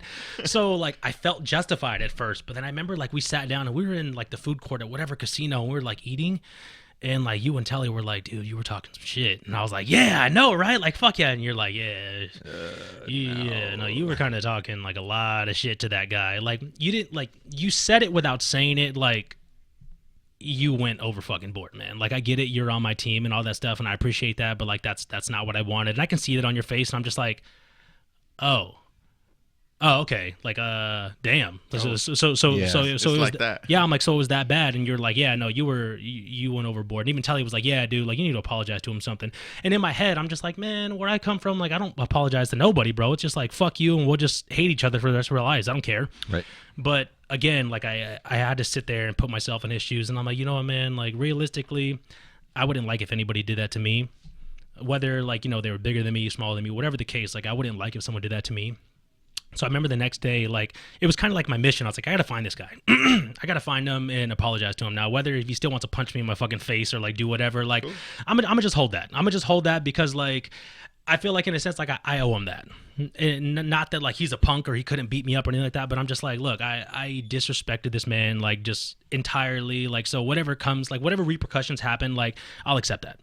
And so I remember like I'd seen him. We were like passing by through like one of the halls going to Evo, and I was like, yo, Sanford, and he's like, don't fucking come over here, bro. Like, and he was still upset, and I was like, no, I'm like, can I just talk to you as a man? Like, can I talk to you like man to man? And he's like, what, like mad as shit. And I was like, I just want to say I'm sorry. And he was like, no, fuck that. I'm like, no, real shit. Like you don't have to accept my apology or anything like that. But like just man to man, I just want to say I'm sorry. Like I went way fucking overboard. I was really drunk. That's not an excuse. I'm not using that as an excuse. I'm just saying like, hey, I was.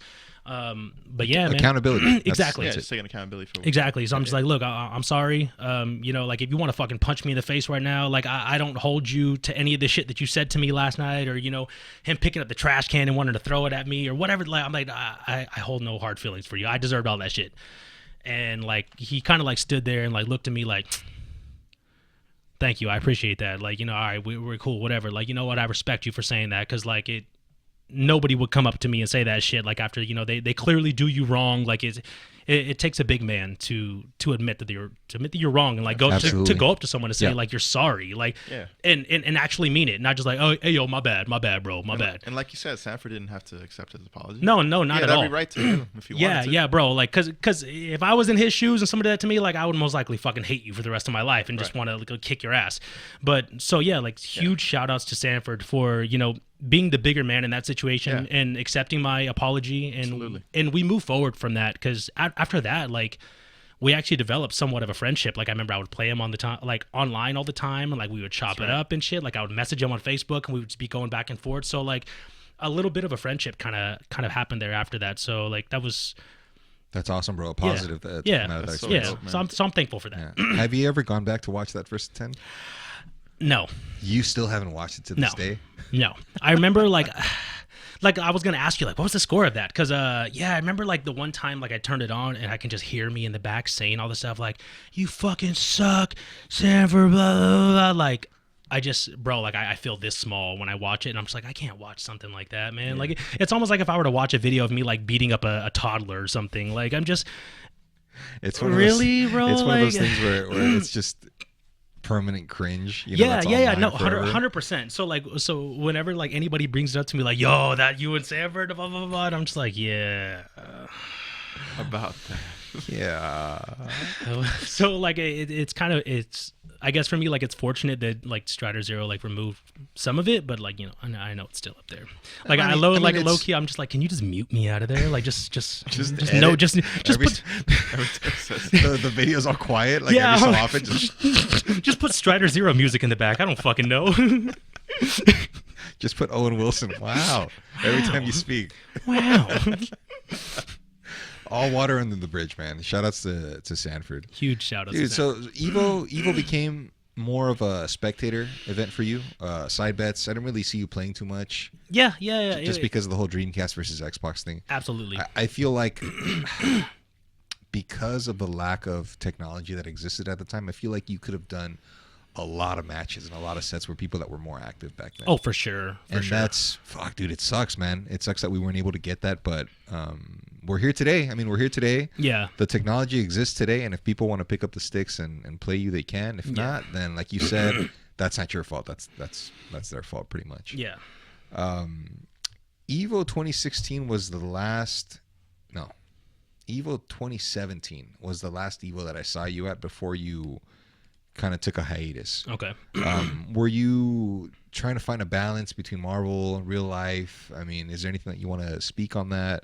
I think at that point, you know, like everybody kind of just has that point in life where you're just like, okay, bro, like life's kicking my ass right now, and I don't really have time to sit and play games. Or even when you do sit and play games, you're just constantly thinking about your problems in life. So you're just like, it's not fun for me anymore. Like there's more important things going on, and I can't really sit here and focus. And I guess at that point, like Marvel was bringing more stress than it was happiness for me. Really? Yeah. And so like it got to the point where if I'm going to spend so much time doing something and I hate it, like, bro, I fucking hate my job, and I'm there for like 8 to 10 hours out of the day. Like, then I come home and I turn on Marvel, and like it's annoying me, or it's pissing me off, or it's just like everybody that I'm playing against is just being a scumbag, and I'm just like, yeah, I'm fucking good, bro. Like, I'm gonna just pass, man.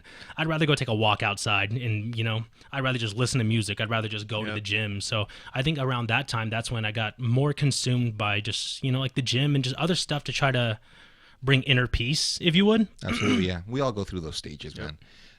Back when you were still, like, in between Evos and all that, you were still moving up the ranks, and you were getting into it with international players like Cachorro, Pollo, right? Yeah.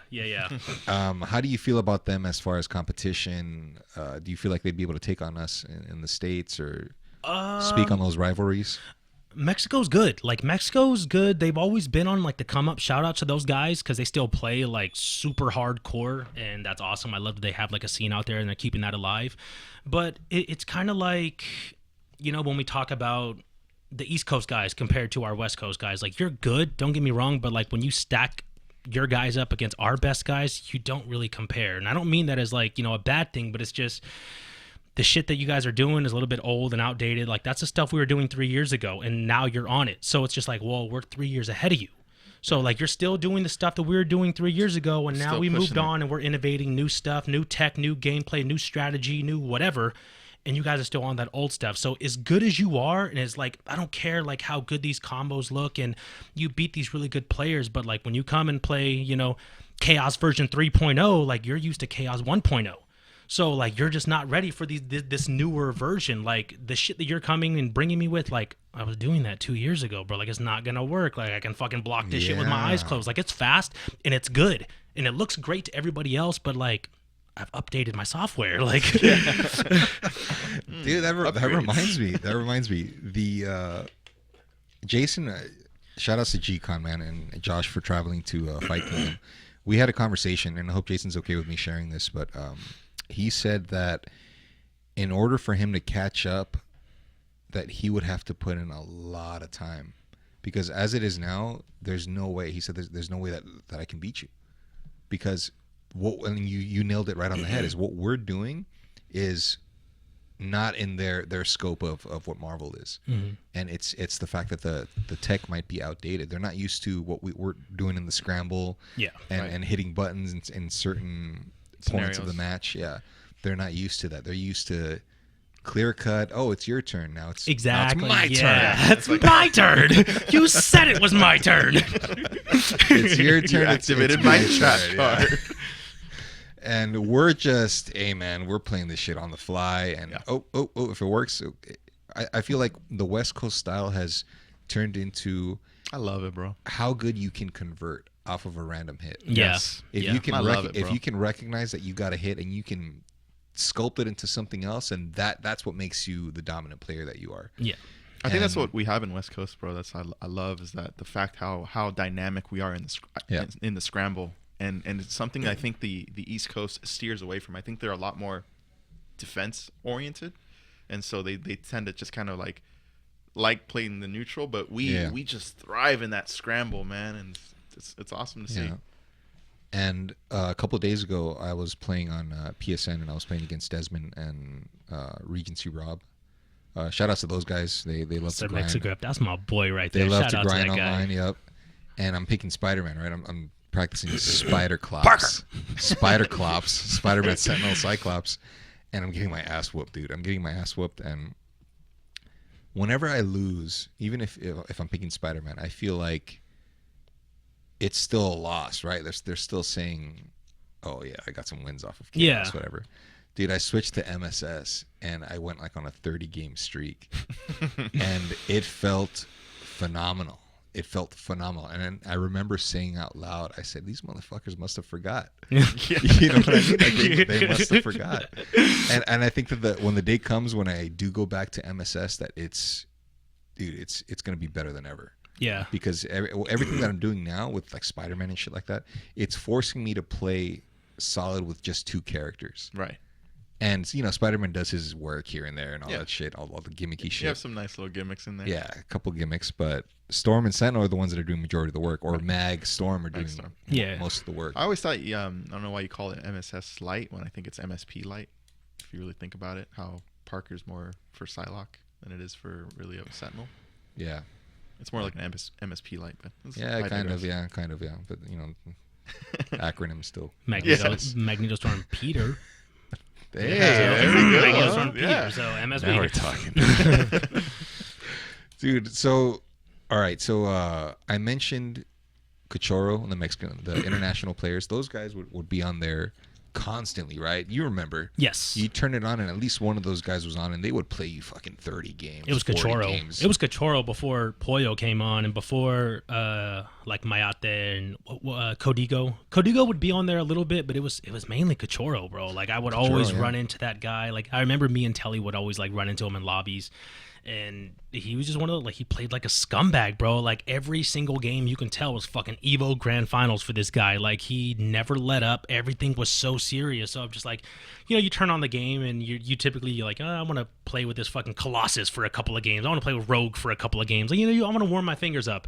Meanwhile, this guy's playing MSP Thrax. I'll run away from you. If I don't rush you down and double snap you, I'll fucking run away for 30 seconds. And I'm just really, man? Dude, shout outs to Brett, because he was the one that said, you either play to win or you play not to lose. And there's a difference in the two. And I feel like Cachorro's one of those players that plays not to lose. If he needs to lame you out for fucking 90 seconds, that's what he's going to do. Because every game to him is like grand finals. Yes. There's I don't know. There's definitely a lot of players like that. And I'm not one of those players, but I don't know. It'll take you so far. Because when you're playing that serious, I feel like you lose a lot of competition. A lot of people don't want to play you all the time because they know, okay, if I'm not playing on my shit, I don't want to play this guy. He's gonna play like a fucking idiot. He's gonna run away from me, blah blah blah. So people will avoid you a lot of the times, and that's not the way you level up. If people are avoiding you, that means that you're not gonna learn how to play against their team or learn how to if they have any secret tech or anything, any knowledge that they have, you're not gonna know it because you're not playing them because they don't like to play you. So you're only gonna get that 2 out of 3 or that 3 out of 5. And the way that I always looked at things is I'm not going to learn anything by running away. I know I can run away. We all can we learned that 3 years ago, we know if they got one character left, I can just stand here and block, and the chances of you winning is slim to none. Yeah. But what am I learning out of that? Like, no, I'd rather like go towards you and see what you're going to do when you're desperate. I want to see what you do in desperation mode. I want to see how you act when you literally are just, at a complete disadvantage. I need to know these things. I need to learn these things. So that's where I feel like he would kind of lose in that situation, I guess. But teach their own. Yeah. How do you feel about Golden Nismore?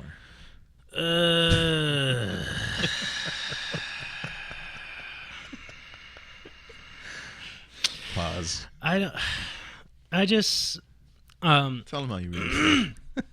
I don't like decent player, just say it. decent Just player, say it, right? Daryl. He had some tricks, right? No, he was definitely a knowledgeable player. He was definitely good. He knew what he was doing. But when I see or just like think of players like him, that's when I think of like, you're bad for the community. Like, people like you make others never want to play this game. Like, trolls in any game, and trolls in like, anything that you think of. Like, you look at, trolls in UFC fighting like Chael Sonnen, and like, you kind of make the sport, you make it hype, you make it this and that. But realistically, people only want to see you lose. Like, we like the shit that's coming out of your mouth because it's like funny and you kind of made us laugh. And Marvel's typically a very dull, boring game. So everyone's like, oh, good games. Like, that's fucking boring. That's where it goes back to tell you, like, if I'm in a lobby with people and like there's no microphone, I don't want to sit there and play you for 5, 10, 15, 20 games because it's just boring. Right. I don't care, like, if you beat me and you write me the GG's message after, half the time I'm not even responding. So I'm like, who gives a shit? Do you really mean good games after that? Like, no.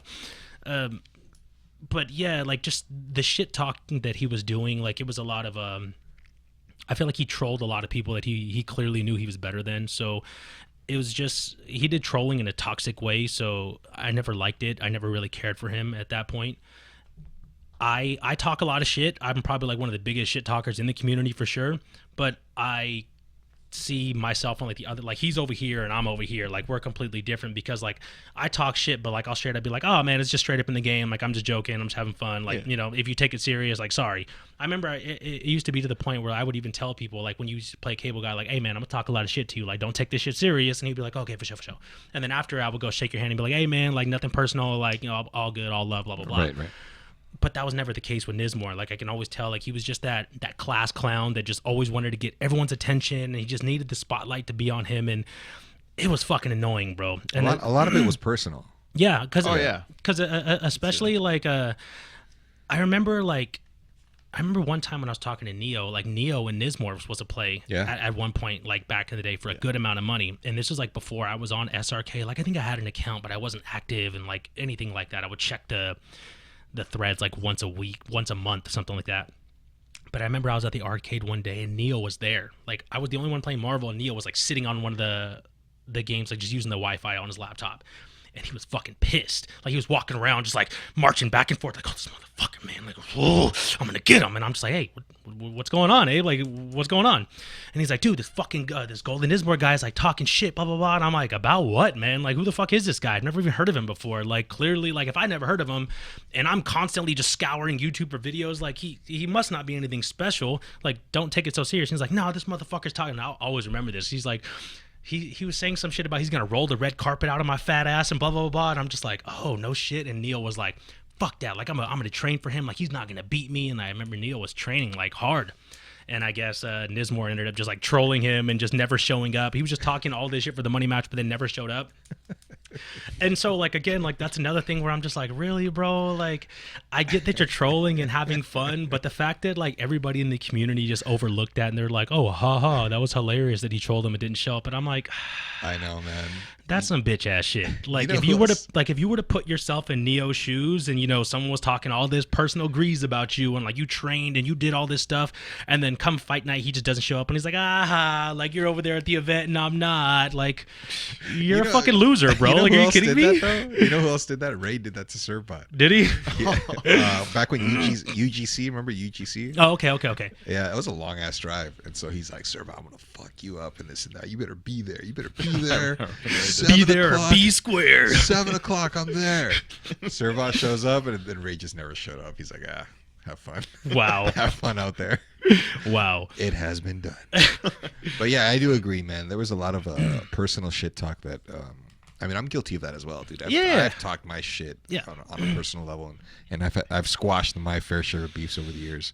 So it's that's what this game fucking does, dude. Yeah. It brings it out of you, man. I mean, but does, it definitely makes the game more interesting, in my opinion. So, like, I'm not opposed to shit talking. I'm not opposed to, like, I don't care if you do, like, the personal talk or whatever. I mean, granted, like, we all know, like, you shouldn't be getting to that personal level, like, talking about anyone's family or, you know, their parents or their girlfriend, wife, whatever. Like, yeah, like, there's obviously a line, but, like, you know, me, talk all the shit you want about me, because, like, I'm going to talk all the shit I want about you. Like, everybody already knew, like, because even me and Roundhouse had our little stint where, like, on SRK, like, we were going at each other, like, all the time. Like, as soon as I seen a picture of him, I'm like, I'm fucking clowning the shit out of anything in that picture that I can, and vice versa. So, like, we were always, like, going at it back and forth, but it never went past that line. It was never, like, super disrespectful, like, hey, I'm gonna fuck you up when I see you in person. It was always just like, oh, fuck you, blah, blah, blah, blah. And I'm like, okay, cool, whatever. Like, it was just, you know, regular back and forth shit talk. But Nismore, like I said, I feel like he just took it to a different level of trolling where I feel like it's not acceptable, to where it's not trolling anymore. It just becomes,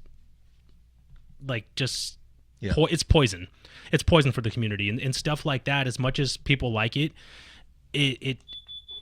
that's not going to bring anybody new to the game. That's not going to make people who are still playing the game want to stay and play the game. And it kind of goes back to, like, what I was saying when I took my little hiatus back in, like, 2016. Like, we play this game because it brings us joy and it's fun. It's like a little outlet for all of us. Right. When the game starts becoming stressful, or you turn the game on and you're like, I got to see this fucking guy, I got to hear from this guy, I got to read his bullshit, you don't want to be there. And, like, agreed. And I'm not saying Nismore is the one that, you know, solely provided for that, but it's just in general, like, after a while, like, when you come to something and it's just drama, bullshit, blah, blah, blah, blah, blah, trolling, and then, like, one good game post. What the fuck am I doing here? Like, I don't want to be a part of this. Like, this isn't what I signed up for. And that's the way I looked at it. And yeah, I didn't see Nismore bringing any positivity at all. Like, besides people liking his trolling, does anybody actually like that guy? I don't think so. No, nobody fucking likes that guy. And it's almost like going back to, like Roundhouse. Like, everybody loves when he trolls and stuff like that, but sometimes you just do it so much, and I think that's why he has, like, what's the word I'm looking for? Polarizing? It's like, you know, when Roundhouse still gets upset that, you know, most people want to, like, they just tune into his stream to watch him lose, and it's just like, you just talk so much shit. Like, it's hard to want you to win. It's hard to want to see you win when just all you do is talk fucking shit, bro. Like, and it's never like positive shit. It's never like, oh, let me throw some, like, good jabs or some compliments his way. It's just always constantly shitting on someone, talking shit. They got lucky. They're this, they're that, and it's just like, that's fucking old, bro. Like, don't nobody want to see that shit. So after a while, like, yeah, motherfuckers want to see you lose. And then it's funny. We want to see the troll lose. We want to see the troll get beat up. We want to see bad things happen to the troll because, well, now let's see how you feel. Like, now let's see how you like it. Absolutely. Well, you know what? That serves as a perfect segue into my next bullet point, which is you exiting the scene and taking a hiatus until maybe 2019 or so. Yeah. Okay, because I remember seeing you at Combo Breaker.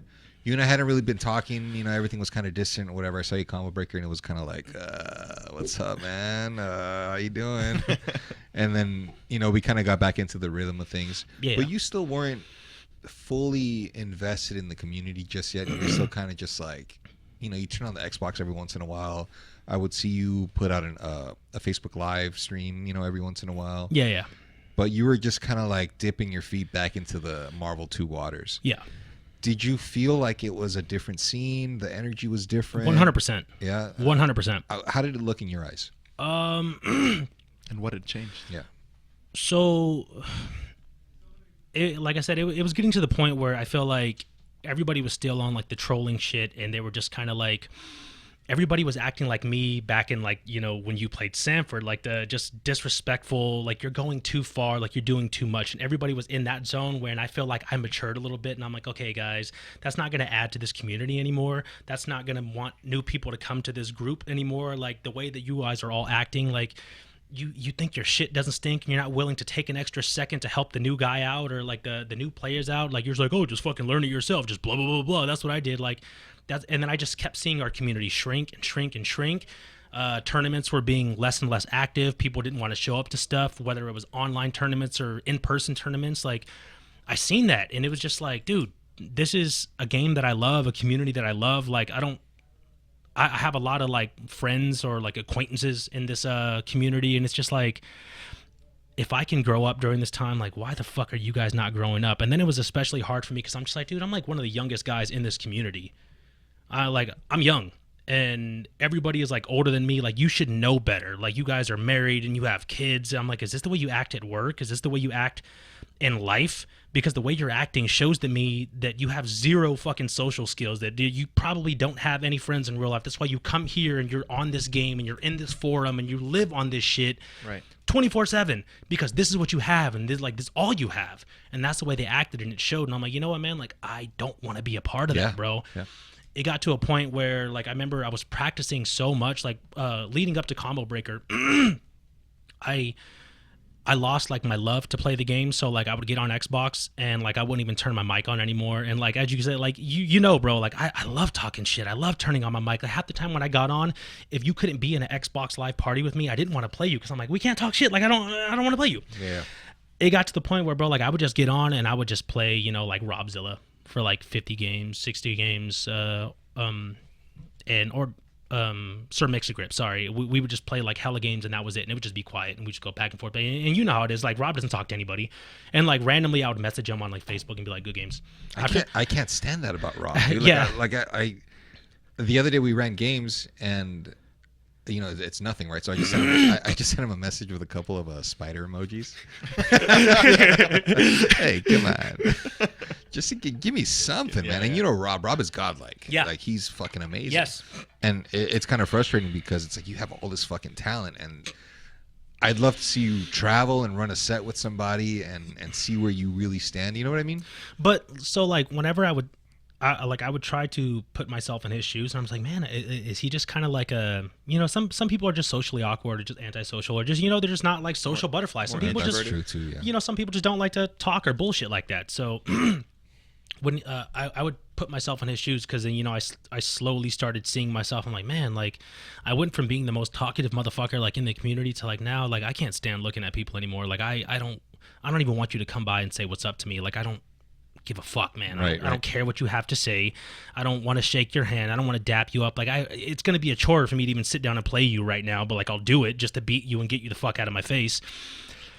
I completely lost that love, bro. Like, and I feel like it's because the immaturity in the group was just, it was like an all-time high, and it I feel like I grew out of it. Like, you know, when you have like a certain friend group when you're younger, and like, you know, you do stupid stuff or whatever, but eventually you grow out of that friend group and you're like, hey guys, I agree with that completely. Exactly. I feel like you outgrow people sometimes. Yeah. And so I feel like life, that. bro. I feel like that's what it was, dude. Like, and granted, you know, I could be the most immature person at a time, and like, I can be the most troll person at a time, but I'm just like, man, like, I grew up, you guys, so when's everybody else gonna grow up? Like, I'm not trying to force this on you, but I'm trying to lead by example here. And then when I would try to lead by example, it was just like, shut the fuck up, bitch, like, shut your fat ass up. And I'm just like, okay, here we go. Get back down here. What are you doing up there? What are you doing? All right, man. This is where it gets a little rough, dude, because you're looking at how the community is, and a lot of us, myself included, will bullshit and troll and stuff like that. Yeah. COVID hits, okay, and now we're moving into the era of the streaming. Yeah. And the person who is leading the pack is your boy Roundhouse. And I brought Roundhouse. I brought Roundhouse on here, and I openly admit that he wasn't my favorite guy, because as a competitor, you know, like, his style is something that I didn't at the time. I didn't respect, because it's what I see as sloppy, right. Unconventional, unorthodox. Right. Eventually, you just have to admit that it gets wins. Yeah, right? If it works, it works. It took me a long time to get to that point. But at the time, like you said, I would tune in just because I wanted to see him lose. Yeah. And if what he was doing wasn't seen as constructive, then fuck, I wanted that shit taken down. You know what I mean? Yeah. You and I had conversations about starting a stream and kind of getting things going, but dude, life was happening. And yeah. We weren't able to get the ball rolling until a couple of years later. Yeah. What happened with Roundhouse? Because you guys were running sets.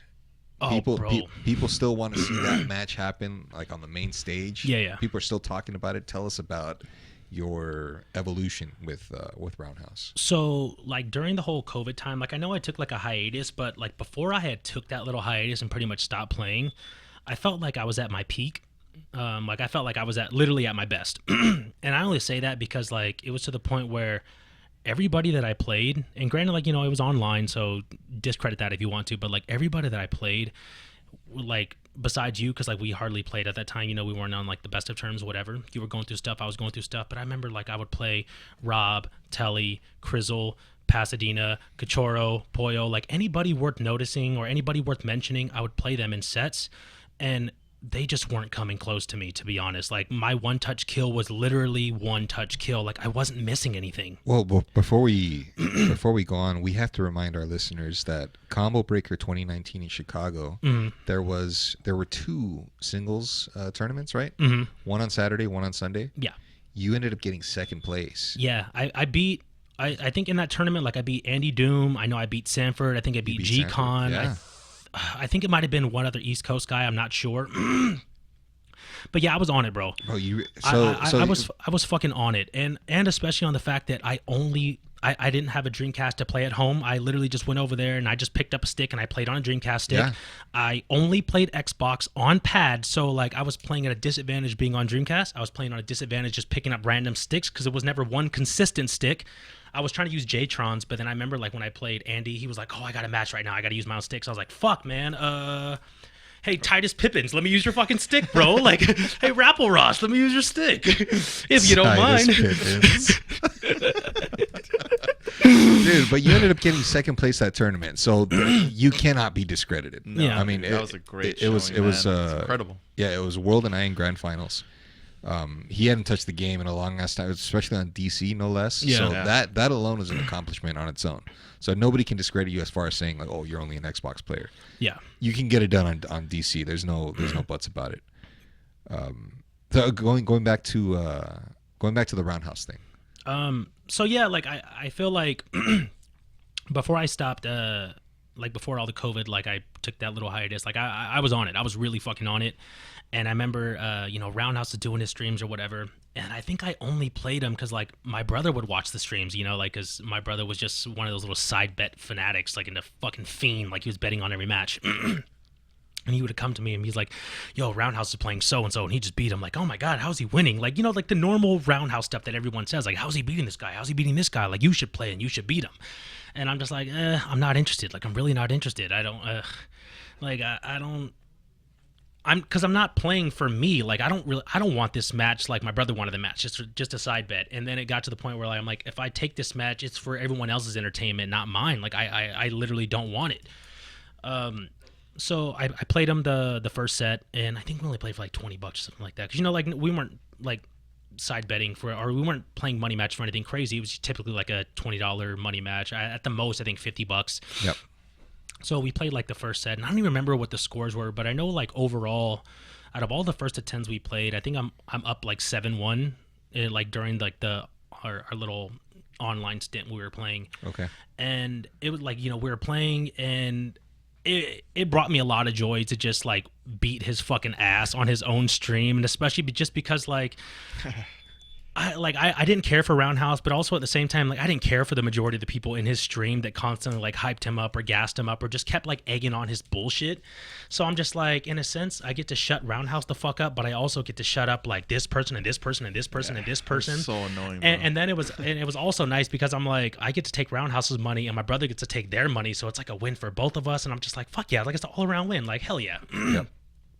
And then, you know, like I would win, and like, you know, me, you, and Telly would kind of like talk shit like, "Oh yeah, you fucked up, that was good. Like, all right, let me get him now. I'm gonna get his ass." Like, okay, I'm gonna get him now.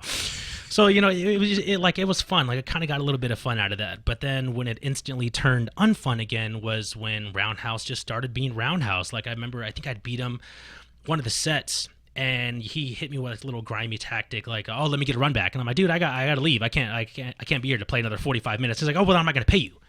And I'm like, "What the fuck you mean you're not going to pay me? Like, you lost the set. Like, you got to pay me." And he's like, no, because like I said, we had to play 2 first of 10s and you only played me 1 first of 10. I'm like, "Dude, I got to leave. I told you I had to leave. Like, I only had time for fucking 1 set. And now you're trying to hit me with I got to give me a run back." Like, no, dude. And like, he kind of like forced me to do a run back with him one time. And again, like I didn't want to do it. Did the run back, beat him. We played again. And then like I beat him. And then it was just like, oh, well, I'm not going to pay you because blah, blah, blah, blah, blah. Like some bullshit excuse. And I'm like, really, bro? Like, just give me the fucking $20. Like, it's not the end of the world. Like, aren't you always talking that, I make 6 figures and blah, blah, blah, blah, blah. And I got 5 cars and a big house. Like, give me my fucking $20, man. Like, and it was just, it would piss me off, bro. Because, like, everybody in the chat would also just, like, they would co-sign his dirty, grimy ways. Like, oh, come on, world, just play him one more time. And I'm like, no. That's not the way this works. Bitch, I gotta go. Like, you lost, pay up your fucking bet, and like, that's it. We'll play another time. You act like if I told you, oh, I'm never gonna play you again, hold that L for the rest of your life. Like, no, Yeah. I can't play fucking right now. Like, just give my money, pay your bet, and like, that's it. We'll play another day. And he was like, no, fuck that. I'm not gonna pay you. And so I'm like, all right, dude, like this guy's acting like a fucking pussy. Like at this point, like it's not even about the money. Like you can keep the $20 or $40. Like I don't really care. But like you're acting like a real the principle of the matter. Yeah, I'm like, you're acting like such a bitch, bro. Like, and I can't agree with that. And then again, like everybody in the chat was like, oh, come on, world, just play him. It's just one more set. It's just 45 minutes. I'm like, no, because now it's not even about the money anymore. It's just about like you're co-signing his dirty fucking grimy ways, and you think it's okay, which tells me that you would do the same shit. And if you were in his position, and you would think it's okay. No, like that's not cool. I'm not with that, bro. So like, nah, fuck it, I'm out. And then it would piss me off because I remember even like at one point, like you told me, Ken, like, and Telly told me, like, just play him again. Like, come on, just play him. And I'm like, no, because you're not seeing the big picture here. Like, it's not like I already don't like playing this guy. And now he's acting like a fucking scumbag and trying to throw like little stipulations there, little rules. And I'm just like, no, absolutely not. And then, like he went as far as to take down the VODs. And when I beat him, he reported my VODs on YouTube. Because I remember like I had downloaded the video from his Twitch and I uploaded it to mine, and I gave him full credit, like, hey, this is from Roundhouse's stream, he recorded, blah, blah, blah, blah, blah, all credits to him, blah, blah, blah, and it was just on my YouTube. Yeah. And I didn't even know for the longest time, bro, because, like, I'm not one of those people that, like, uploads videos to YouTube and I'm, like, checking the comments and stuff, because I think when I made my YouTube, it's, like, a separate email, it's not my main email. So, like, it wasn't until I think like earlier this year or like late last year that someone was like, hey, where's that video with you and Roundhouse? Why did you take it down? I'm like, I did it. It's on my YouTube. Like, oh, look it up. And they're like, no, it's not there. Like, I looked it up and I'm like, it's on the YouTube, man. Just go fucking type in World vs. Roundhouse. Like, you're gonna find it. There's not that many videos. And they're like, dude, I've been looking. I can't find it. And I'm like, let me check real quick. Yeah, let me see. So I open up my laptop, which I never open up. Like, I'm always on my phone. So I open up my laptop. Because, like, when you go to the phone, you can just search your videos, and if it's there, it's there. If it's not, it's not.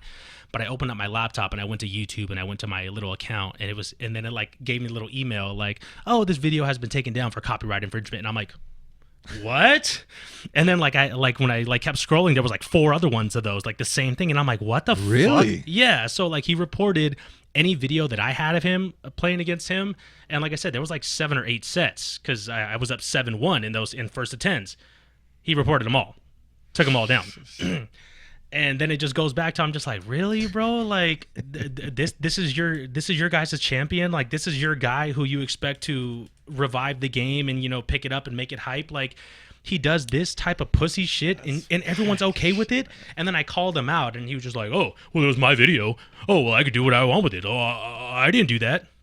Like, really, bro? Dude, like 2020, I feel like with the introduction of Twitch, man, there was a lot of salt that year, man, from everybody all around. Yeah. And Roundhouse is one of those guys. I mean, like, the relationship between him and I is a lot better now than it was back then, obviously. Yeah, definitely. But I can see, I mean, it's easy to see why he grinds a lot of gears with people. Now, I mean, he's gracious enough to have us over his house and stuff like that. And there's a lot of things, despite what happened in the past, there's a lot of things that he's done to help the community as far as local sessions and stuff like that. He's invested a lot of money in setups and VGA and stuff like that. What sessions? Like at his place. Oh, okay. Like he has multiple, not the CRTs, but the monitors, like the VGA monitors, his Twitch. He's invested a lot of money to kind of make it safe haven for sessions, I guess you could say. Oh, okay. If there was some way, I would love to see you guys run a set and find some kind of resolution for that. But everybody's going to do what they're going to want to do. Yeah. I will say that it did open the floodgates for a lot of random anonymous people on Twitch to just start side betting. Yeah. Almost like it's an addiction, Yeah. like, oh, give me odds, give me this, give me that. But even with that, like, I feel like that also just, it was another like toxic thing for the community, because granted, like, I know I did it a lot back in the day and like everybody side bets, but it got to the point where Roundhouse used to make side bets and then not pay them. Or like, oh, give me a run back on the next set, and if you don't give me a run back, like, then our first bet is like null and void. And I'm just like, that's not the way it works. That bro. is true. That is true. And I see it in the comments also. People that say, "Hey, man, you side bet me." No, I didn't. I never said we were on. Yeah.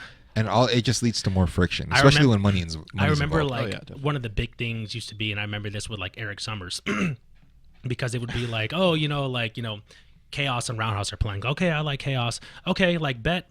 Handshake. Solid bet, like sign the contract. Like, I don't need 17 fucking confirmations. Like, if I say, do you want to side bet, and you say yes, then we're on. The bet's on. But I remember like there was a couple times he's like, no, I didn't say shake. I confirm. Yes 3 times. Like, motherfucker, you said yes once, and that's more than enough. Like, why are you trying to go back on your bet? And then it was just like, dude. And then once that got accepted, everyone started doing it. Everyone started being okay, like, oh no, I didn't double confirm, I didn't triple confirm, I didn't do this, that, and the other. Like, no. Then it got to the point where, okay, you have to message me on a side chat on Facebook and say like, yes, I want to bet on this one, blah blah blah blah blah. And then take a screenshot. Like, can you just be a man of your fucking word? And you know that you bet me. You know that you said, yes, I like so-and-so for $5, $10, $20. Pay the fucking bet. Yeah. But it started, it was such an acceptable thing to just be a fucking scumbag. And that's where I'm just like, you know what, man? I don't want to be a part of this group, bro. Like, I'm good. Like, you guys can do all of that without me. You don't need me here for that. So after that, you disappeared again. Yeah. There was another hiatus. When did you come back? A couple months ago? Yeah, if you even want to call it that. Like, I would randomly touch PlayStation, and that was only because like my brother had the PlayStation. He'd be playing at his house, and like, I was me and my brother are close, so I would stop by or whatever, and like we would be talking. He's in the room like getting his ass kicked on my profile, and like someone would be like would finally talk shit to him, and he's just like, man, you want to fucking play this guy? And I'm like, no, I don't want to play, but I'm just like, you just lost 9-0 on my account. Like, this motherfucker's gonna go bragging. Yeah, so I'm just like, oh, I guess I'll play really quick. So I remember like I would fuck around for a little bit using his team, like the Colossus, Doom, Tron, and I'm just like, I can still do some damage with this team.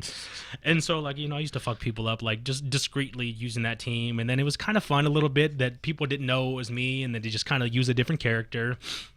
So like it became fun. But overall, like whenever like I would turn it on, and like I borrowed the PlayStation like one time when he went out of town, and like I went on PSN, and I remember like I just sat there like in a lobby, and nobody came and joined my lobby. Damn, dude. And I'm just like, dude, like PlayStation's so active. Like there would be like 9 open lobbies. It would be like an active night, right? Right. And I would see like Pasadena in a room, Andy in a room, like Andy MSP, Andy Doom, Roundhouse, John Ryder, Kodiak, Eric Summers, and I'm just like, all right, cool. Let me get some games. Let me go in this room. I'll beat them one time, and then they would just leave. And I'm like, oh. So all right, that's how it's gonna be. I'm like, huh? okay, well maybe they had to go. Let me just go into the next room. Same thing. Same thing. Beat them one time, they leave. Yeah. And then I would message him like, hey man, let's get some games. Like, oh, I'm already in a room with so-and-so. Oh, I'm playing a set with so-and-so. Oh, I'm gonna get off for the night. And I'm just like, oh. PSN has some dirtbags on there, bro. So like I remember like I was questioning myself at one point. I was like, am I too good? But then I'm like, I don't want to be stroking my ego. Like, I can't be that good that motherfuckers are like, oh, I don't want to play you, because the people still play Khaos and other people. So I'm like, nah, that can't be it. People still play Pasadena, and he fucking doesn't miss. So I'm like, that can't be it. But then I'm like, maybe I'm just like not their cup of tea anymore. Like, do I just not fit like your form of scumbaggery that you don't want to play with me? So I'm just like, I don't give a fuck. Like, I guess I'm out of here. Like, I mean, we talked about Roundhouse, right? yeah. It's already said and done. You said how you feel about him and all that. Yeah. Josh Wigfall. What is the issue with Wigfall, and can we find some kind of resolution with that? So, Wigfall and I'm sure if we talk in person and we just kind of have like a conversation like man to man, just like G-Con and I, we talked at FightKingdom. Yeah. I feel like a lot of stuff with like beef just kind of gets insinuated, I guess, and I feel like he just took some of the stuff that I said online the wrong way, and then he responded a wrong way and I reacted a wrong way, and it just kind of gets escalated. Yeah, completely. Like you know when you remember that old that Key and Peele skit when they're like texting each other and he's like, hey man, do you even want to hang out? And he was like, yeah, I guess, sure. And like one of them's like super nonchalant and the other guy's like, you guess, you motherfucker. Like, so I feel like so many disagreements happen exactly that way. That's why I'm so like, if I really got some shit to say, like I'll send you a voice message, because at least like, you know, if I'm angry, you can hear it in my voice. Yeah, or like I'll send you a video if it's something that serious, so like you can really see like, okay, this motherfucker's mad. Like he's giving me angry eyes and everything. Like, wait a tick. But yeah, I remember like with Wigfall, he started taking a lot of things personal when I was basically just kind of calling out like Fuji and East Coast in general, because like I didn't like the way that they were running certain things, like their tournament that they had. What was it called? Battle of the Strongest. Bots, when they had their bots thing, and they were doing great with that. They were promoting it really well. It was bringing some hype. They were getting great views and stuff like that. But I remember like Fuji had came to me and he was like, hey, like we want you to come to bots, blah blah blah blah. But when he had offered that to me, it wasn't like the same offer that everybody else got, so like I kind of took it as like a slap in the face. Can you give the listeners a little bit of a backstory on what the tournament is and what the specifics were as far as invites, who was going to attend? So yeah, I know it was like an invitational, and they were pretty much doing like obviously the East Coast bots, which were Matrix, Chris Matrix, Josh Wakefall, Josh 360, I think Desmond at the time, and then Mike Infinite. Yeah, Mike Infinite. Yep. Yeah, so all great players. They were all, you know, that's pretty much like East Coast best outside of like Sanford, because he kind of like wasn't in their circle, and Sanford pretty much like stopped playing the game serious, back in like 16 or something like that.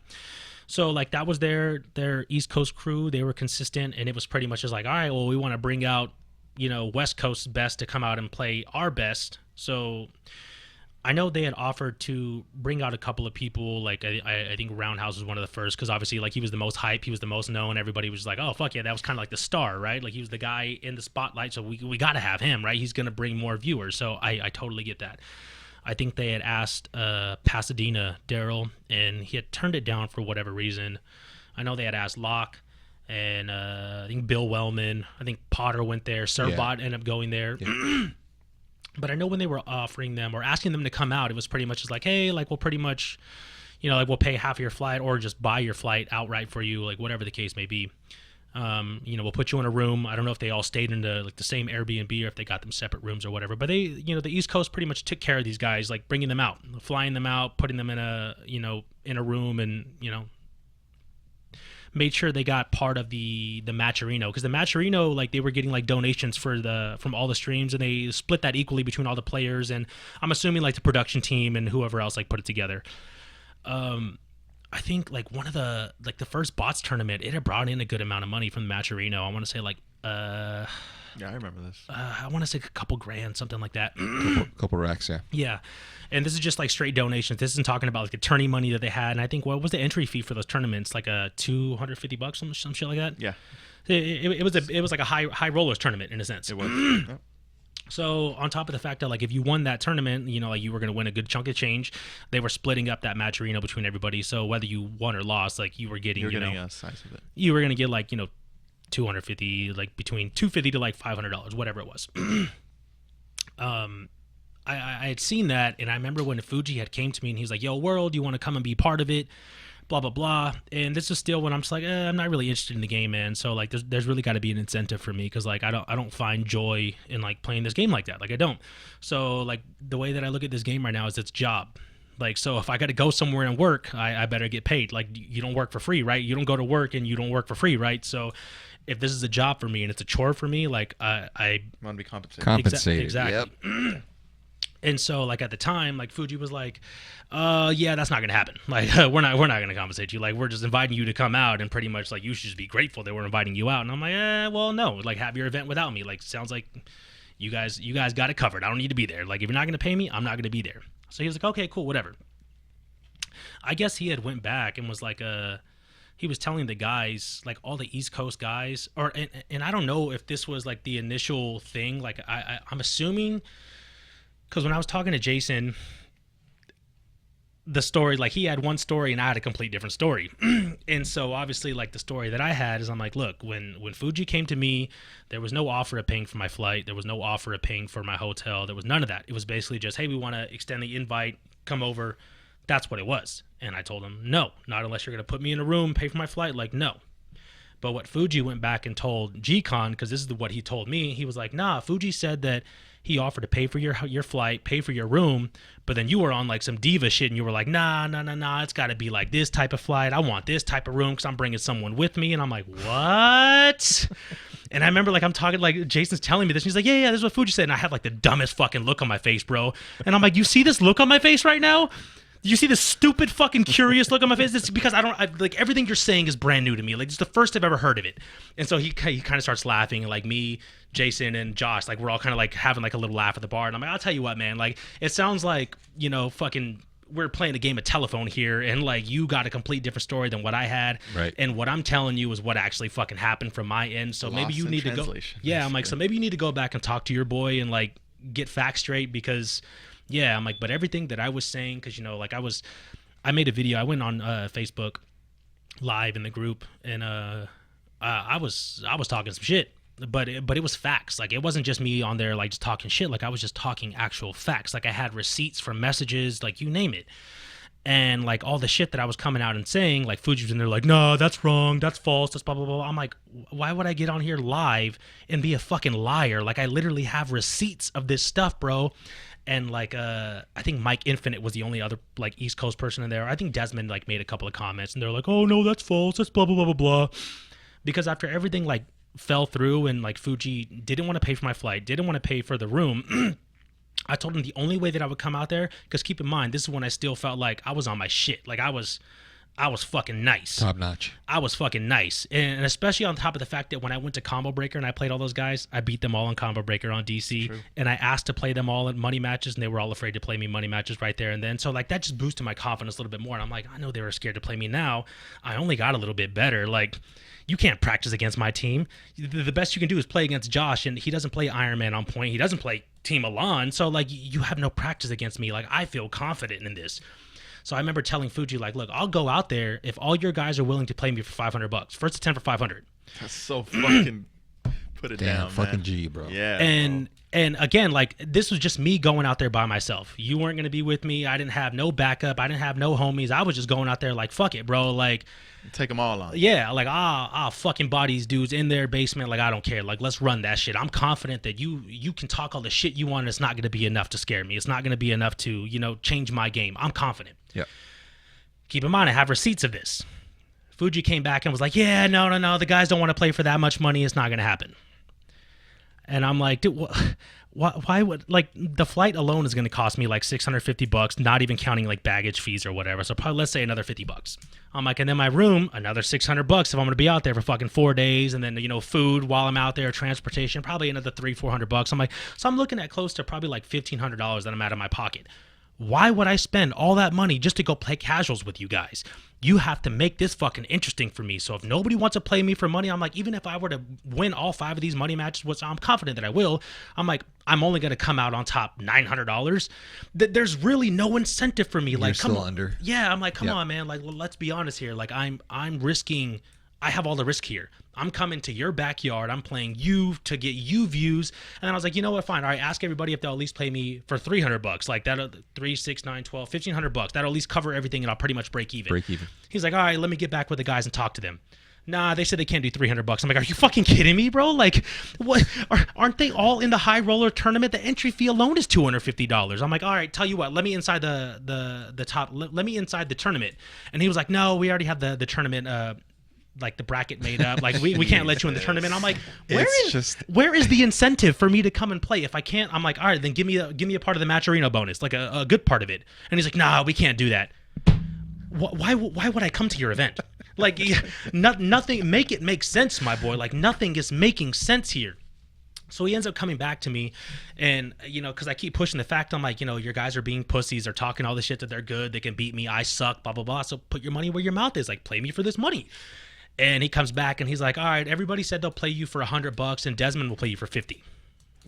I'm like, so I have a chance of winning $450 here. That doesn't even cover my fucking flight. Are you kidding me right now? I'm like, tell me you're at least willing to back your boys for a side bet. And he's like, nah, come on, World, just come and play. And I'm like, no, absolutely not. So of course, bro, like them basically turning down everything, trying to give me the shit end of the stick and just treating me like I'm just fucking schmuck on wheels. Like, it's just not going to happen, bro. It's not going to happen. And the way that I seen it is I'm just like, look, bro, like I don't think I'm this celebrity or whatever, but I'm just like, I watched your last bots event. It was fucking boring. Outside of just the Marvel happening, it was boring. It was a snooze fest to watch. Nobody was entertaining on the mics. Nobody was talking shit. It was all like, oh, good games. It was very nice to play you. I can't wait to come out the next time. That's boring. That's boring. We all know that's boring. You need a little shit talk. You need a little trolling. You need a little something to like just bring up. Spice it up. Yeah, like spice it up. And they didn't have that. And the way that I seen it is that's what you were trying to bring me there for, because you know I'm going to bring that. You know I'm going to talk my shit. You know I'm going to get on the mics and I'm going to talk with the chat and blah, blah, blah, blah, blah. So I'm just like, I'm going to come to your event and make it a little bit more hype for what? Like, you're not letting me in the match arena. You won't let me in the tournament. And I get it. Like, I waited too long and they already like had their 8. So I totally get it.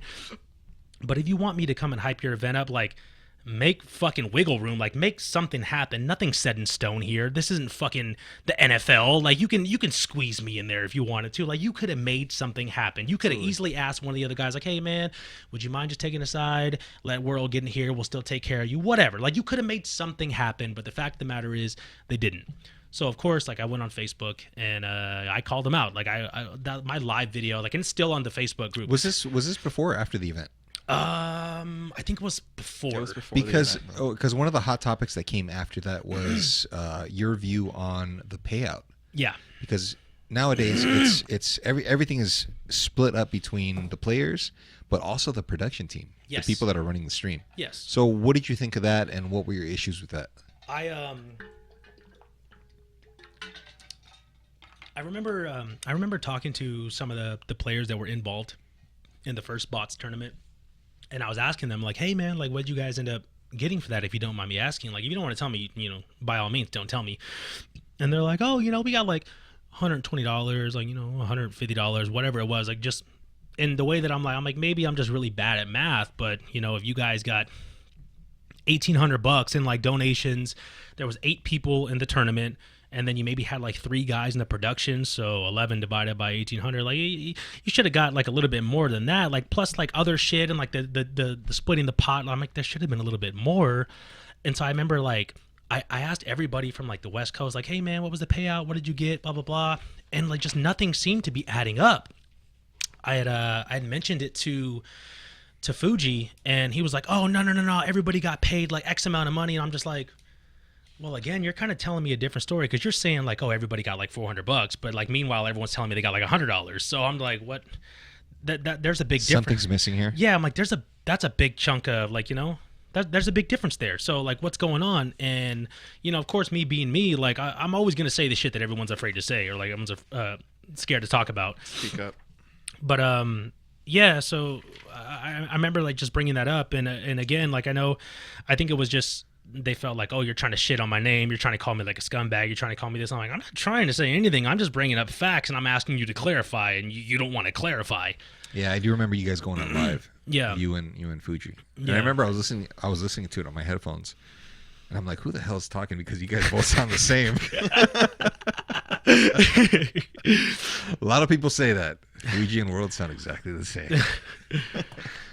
Did you guys end up clearing that up? I wouldn't say so, because ultimately, like, it just kind of turned into... He said, she said. Yeah, like, everybody on East Coast, like, obviously took their boys' side, and they're like, oh, Fuji wouldn't lie to us. Like, he wouldn't steer us wrong. And I'm like, okay, so I'm just getting on live and just making shit up, right? Like, this... all right, man, like, believe what you want, but just stay the fuck away from me if that was the case. Like, I don't want nothing to do with you. Like, as far as I'm concerned, you guys are scared to play me. You're woofing over there all this time. Like, you're talking all this big shit, but you don't want to play me. And so I'm like, we're good. We got nothing else to talk about.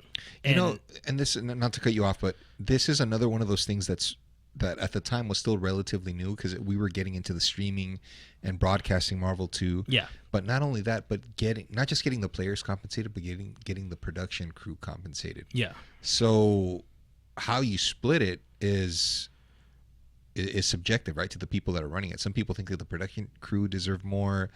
some people advocate for the players to get more because they're the ones that are putting on the show. Yeah. So it just depends on how you look at it. For me, I mean, I'm barely kind of getting into the whole content creator mode. I guess it's been about a year or so. Yeah. I haven't been able to stream just yet, but it does take some work, man. Like Jay at FightKingdom, Mm-hmm. did he get a penny out of anything? Right. Right. It just depends on whether this is a passion or whether you want something from it, I guess. Correct. But the fact that you guys had to go on live to kind of discuss it and receipts and stuff like that, I mean, that I feel like that would only add to your feeling of, hey, man, I don't want to be a part of this. No way, no how. Yeah, because it was just because I know one of my big things was like, hey, man, just be upfront with everybody. Like, I'm like, why don't you just say what the payouts was? And he's like, oh, no, the players know what they got paid. And I'm like, well, why don't you just tell everybody else? Because how do you expect to entice new people to be like, oh, you know what? They got paid how much? I want to be a part of that next one. I want to try to train to get involved in this. But you were keeping it so hush-hush. And I'm like, I don't know, maybe I'm reading too much into this, but it feels like you're kind of scamming people. Because, like, if you want to be so secretive about all this money and then you're telling all the other players, like, oh, well, don't tell so-and-so what you got paid. Don't tell so-and-so that I gave you this. I'm like, how much money really, happened and how much money really came in? Oh, well, don't worry about it. We know that. No, you know that. Nobody else knows that. Like, right. You and two other people know that, whom of which are East Coast. Nobody else knows that. You had a lot of West Coast guys over there who are just quiet and they'll just kind of take any payout that you give them. But then when they came back over here and I was asking them questions, they had a lot to say. They're like, oh, I didn't like this. I didn't like that. I felt like this should have happened. I felt like, we should have got paid more or whatever the case was. And I'm just like, well, how come you didn't tell them that when you're over there? Well, I mean, I know the answer to that. You're not really a confrontational person. Of course, you're just going to take what you can get. Just be like, fuck it. You know what? This guy underpaid me. I'm just not going to come back to your next event. And that's what it seemed like it was. Like, a lot of people pretty much weren't happy with the payouts. They're like, you know what? I'm good on the next one. I'm going to go ahead and pass. And I'm like, nah, fuck that. Because that's me. Like, closed mouths don't get fed. You got to speak up. So if someone's wronging you, you need to tell them, like, hey, man, you're fucking me on the back end. Like, what's going on here? Give me a breakdown of what's going on. Absolutely. So I feel a little more comfortable and I can sleep at night. So I know that, like, okay, you didn't get fucking played and everybody else got this, a good chunk of change and I'm over here getting pennies on the dollar. Like, give me some clarification. But they didn't do that and they didn't want to do that. And that was one of the things when I called them out. I was like, hey, man, you got to be fucking clear on that because this is a lot of money. This isn't a $100 tournament and you're just, like, spread it out $10. Like, this is a couple grand and, like, it's only going to get bigger. And you want to be so secretive about it now. Like, I don't co-sign that shit, bro. Like, be out in like, just be real with it.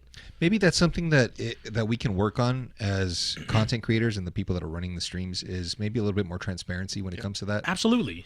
Or just transparency overall to make the players more comfortable and also the viewers, the people that are watching, so that way you're not wondering.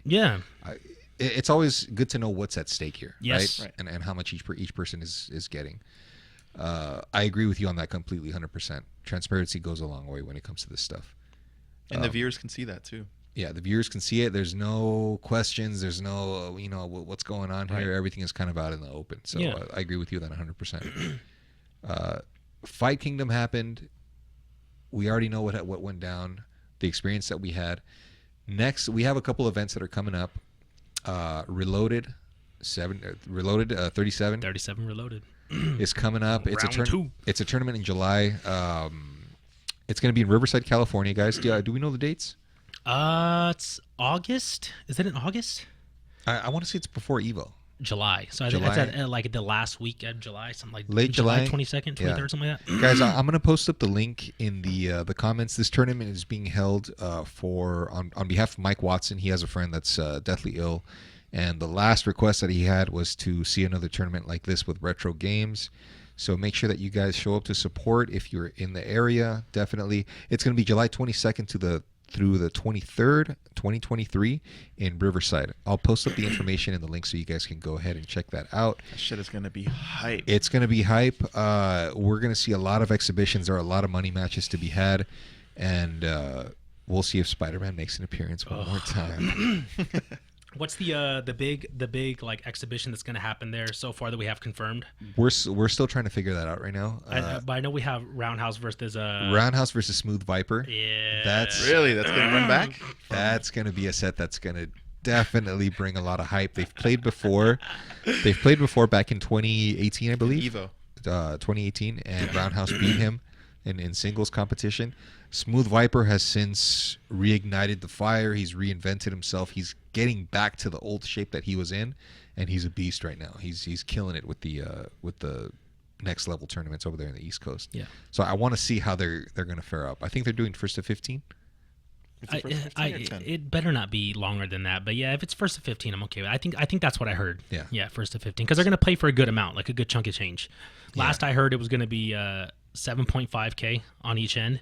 Ooh. So oh boy. First to 15 for 15,000. I don't know how much of that like each individual player is putting up, which again, like I just want to touch on that really quick. Like if you're gonna money match someone, like you count the money of what each individual person is putting up. So if Roundhouse is putting up 1,000 and Smooth Viper's putting up 1,000, you're playing 2K. a first to 15 for 2K. Yeah. You don't count all the side bets. Yeah. You don't count your fucking parents' down payment that they put on your car. Like, what are you guys playing for? That's what you're playing for, okay? Like everything else is just on the side. Come on, man, it's a little garnish. This makes it sound better. No, I get it, but like at the same time, like when people ask, like, dude, you played for fucking 15K, like, oh, well, I only put up 500. Come on, bro. Yeah. It's the BK Lounge, all right, not Burger King. I've always agreed with what World's saying. Yeah, it's like if how much of your money did you put up? It's already hyped nonetheless, but it's just like you don't have to add that much to it. Like, bro, it's already hyped that you're playing for $500 because who else can say that they've done that, right? Yeah, exactly. You don't have to go in and be like, oh, I'm playing for 7.5K, but so and so's putting up 7K and I'm only putting up like just say that you're playing for 500. That's already a lot. Like realistically, in any games, no other games do that, right? Like I don't think I've ever seen a money match in any other game outside of Marvel that went past $100. I think that's Melee. Yeah, so that definitely goes without saying. Is specify the money that you're putting up. Yes, definitely. I don't know if there are any exhibitions, any other ones that are going to come to fruition, but we'll find out as we get closer. I do plan on getting Mike Watson in here for a future episode. Oh, okay, that's he's gonna have a shit ton, tuned, guys. He's gonna have a shit ton to go over. We'll talk about the tournament. He'll give us more insight as to what to expect. Yes. After that, we have Evo, which right now is not looking. It's looking a little stagnant right now. Not a lot. Nothing has been confirmed as of now. So. Yeah. That's another thing that kind of bums me out. I feel like this is the first year where, fuck, man, I have nothing to look forward to in terms of Evo. Right. Maybe just go for the Vegas experience, but other than, spend time with you guys. But other than that, there's nothing really in the books yet. Yeah. Aside from that, I don't think we have anything else lined up. Just 37 Reloaded. The next segment, as we get closer to the end of this episode, guys, this is one of my favorite parts of the episode, and this is what I call the run back. So, for you, Daryl, is there any loss that you've experienced in the past, whether it's a set, whether it's a money match, or even a side bet, that you wish that you could go back and correct yourself by picking up the sticks or the pad and running it with that individual? Who would you want to face in either a first to 10 or a first to 15 to rectify that loss? So I guess it would kind of go back to like Roundhouse, because I remember he was like my first big money match that I had. I think I went to like a Alex Arcade. Alex Arcade. Okay, I don't remember which one it was, but yeah, I remember we played, and he even obliged. Like he played me on Xbox and stuff like that, and he beat me. I don't remember what the score was, but yeah, like he beat me. I remember like that was my first big loss that I ever took, and like God, I did not sleep that night. It was fucking terrible, bro. Like I remember like I didn't have an appetite. Like I remember like I was like, bro, I'm so hungry after I fuck this guy. I'm gonna go eat good. I'm gonna go have a couple beers, whatever the case may be. And then like I lost, and I just felt so sick to my stomach, and I'm just like a wee bit of depression, bro. Cause I'm like, really, man? Like I lost to this guy, bro. But everybody knows, everybody can relate to that, when you lose to him, because you're just like, oh yeah, bro. I lost to this guy, bro. Are you fucking kidding me? Yeah, like in 2020, there was a brief stint where I couldn't beat him. Yeah. On PSN or on Xbox Live, we already know what happened, but on PSN, my stick wasn't what it needed to be. Yeah. And playing Roundhouse is like when you play a game over and over to the point where you're trying to speed run it, and oh, okay, time to jump. Oh, time to duck. Oh, projectile's coming. You know what I mean? Yeah. And that now for me, playing Roundhouse is fun because it's like solving. It's like, oh, solving a puzzle. Hey, old friend. Back to that Rubik's Cube. Back to the Rubik's Cube, yeah. So but there was a time where he, I think that by him streaming so much, he's gotten better. Yeah. He has gotten better compared to 2019. His Iron Man got a lot 2020, better. yeah. And I didn't say that. Well, His Iron Man's not better. Well, I mean, like, You think about what he was doing before. I and this isn't talking shit. Like I haven't seen him do anything different. Like he still fucking does unfly to the top of the screen, but I've never seen him do it to spin out. No, he doesn't do that. Like, are you kidding me? But if you talk about his frame traps, like using the vertical typhoon assist and stuff like that, he's covering a lot better ground now than he was back then. Yeah. And I think in 2020 there was a brief period where he was able to kind of tap into new movement that was unfamiliar for him. And I wasn't able to figure it out. Yeah. I would always run into shit, rocket punches. The repulsor blast assist would just take away half my life. You know what I mean? But you want to run it back with him? So like kind of touching on that, like he's like the one person that I said like I lost a money match to in person, but then I don't know, like I feel like I clearly like justified myself when I would just body him consistently online. Like that was enough for me. But also in the back of my head, like I'm like I got to beat you in person. You know, like, I got to beat you in front of everybody, like with a crowd. But it's just, you know, like that drive hasn't been there, especially because I'm just like, ugh, like you're toxic, you're poisonous, like your little fanboys are toxic and poisonous. Like I feel like even if I beat you, like it's like I'm not really gonna get anything out of it. Like I'm gonna beat you, and it's just gonna be like, okay, well, I knew that was gonna happen, and then I'm gonna walk away, and I'm like, I didn't really get anything out of that. Like that, I feel like it's gonna be empty, and when it's like that, like, why? Like, there's no incentive to fucking play. Like, it doesn't even have to be money, but like, if the incentive's like, I'm gonna get to talk some shit to you, and everyone's gonna be like, oh yeah, you got fucked up, blah blah blah blah. But like, I feel like that's not gonna happen. Like, I feel like we'll play in person, and you know, like whatever happens, like I'll beat you, and then you're gonna be like, oh, run it back. Like, you're back to your stupid shit again. So. Like, if you ask me, for my honest opinion, I feel like you guys are in different places mentally. I feel like you, as far as maturity goes, Ron still does his act online on Twitch because, you know, it's the viewers and that's what he needs to do.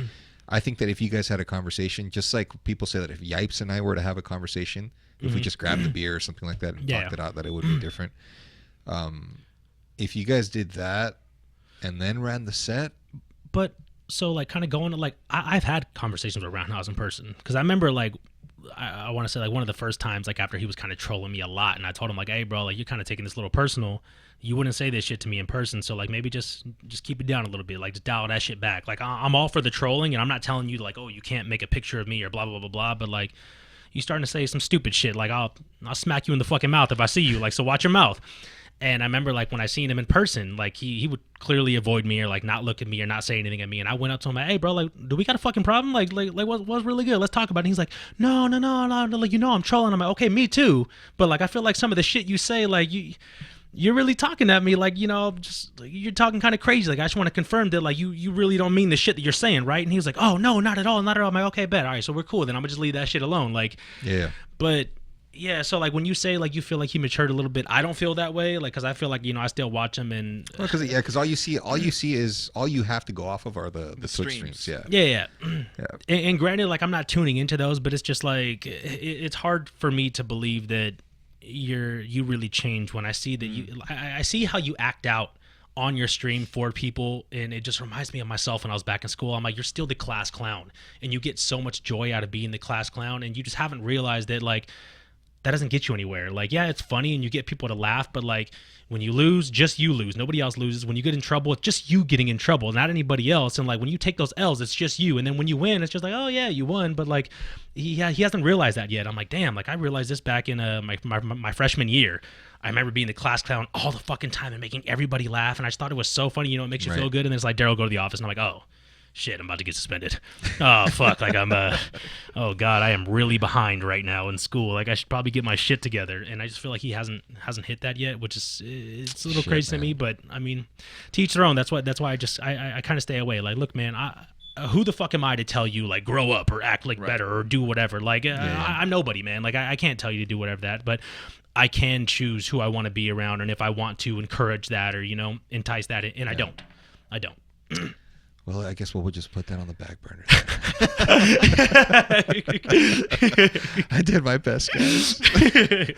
All right, guys, we're going to wrap this up here. I didn't even realize how, dude, these couple hours just flew by. They really did. I hope that you guys enjoyed the episode here. It was great to have Daryl here kind of give us his backstory and his thoughts on the community, past, present, and future regarding Reloaded and everything that's coming up. You did touch up on a lot of great points that I feel as a community we can improve on. Yeah. Especially since a lot of us are moving from just competitors to content creators and tournament organizers. Yeah. There's a lot of guys that are stepping up to do their part. Dave the Magician is going to be running. Absolutely, yeah. He's running a combo breaker. Shout outs to him.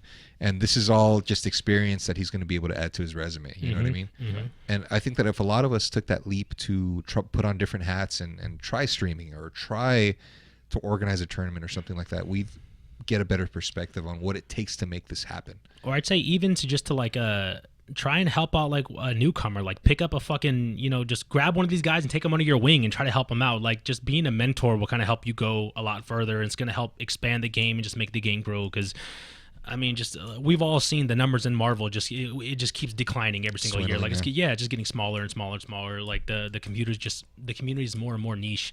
So just be open-minded, man. Like try to help people out. Just remember, like you were at that fucking point one time. Like you sucked at one point and you wanted to get better and you used to reach out to people. So be that person. Like pay it back. Yeah, dude. Absolutely. And don't forget, guys. It's not just us that are who are available. There's also a Discord, Marvel 2 Discord group. I'll go ahead and put the link in the description there.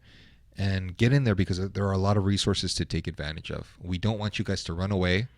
We want you guys to stay, level up, and get to our level. Yeah.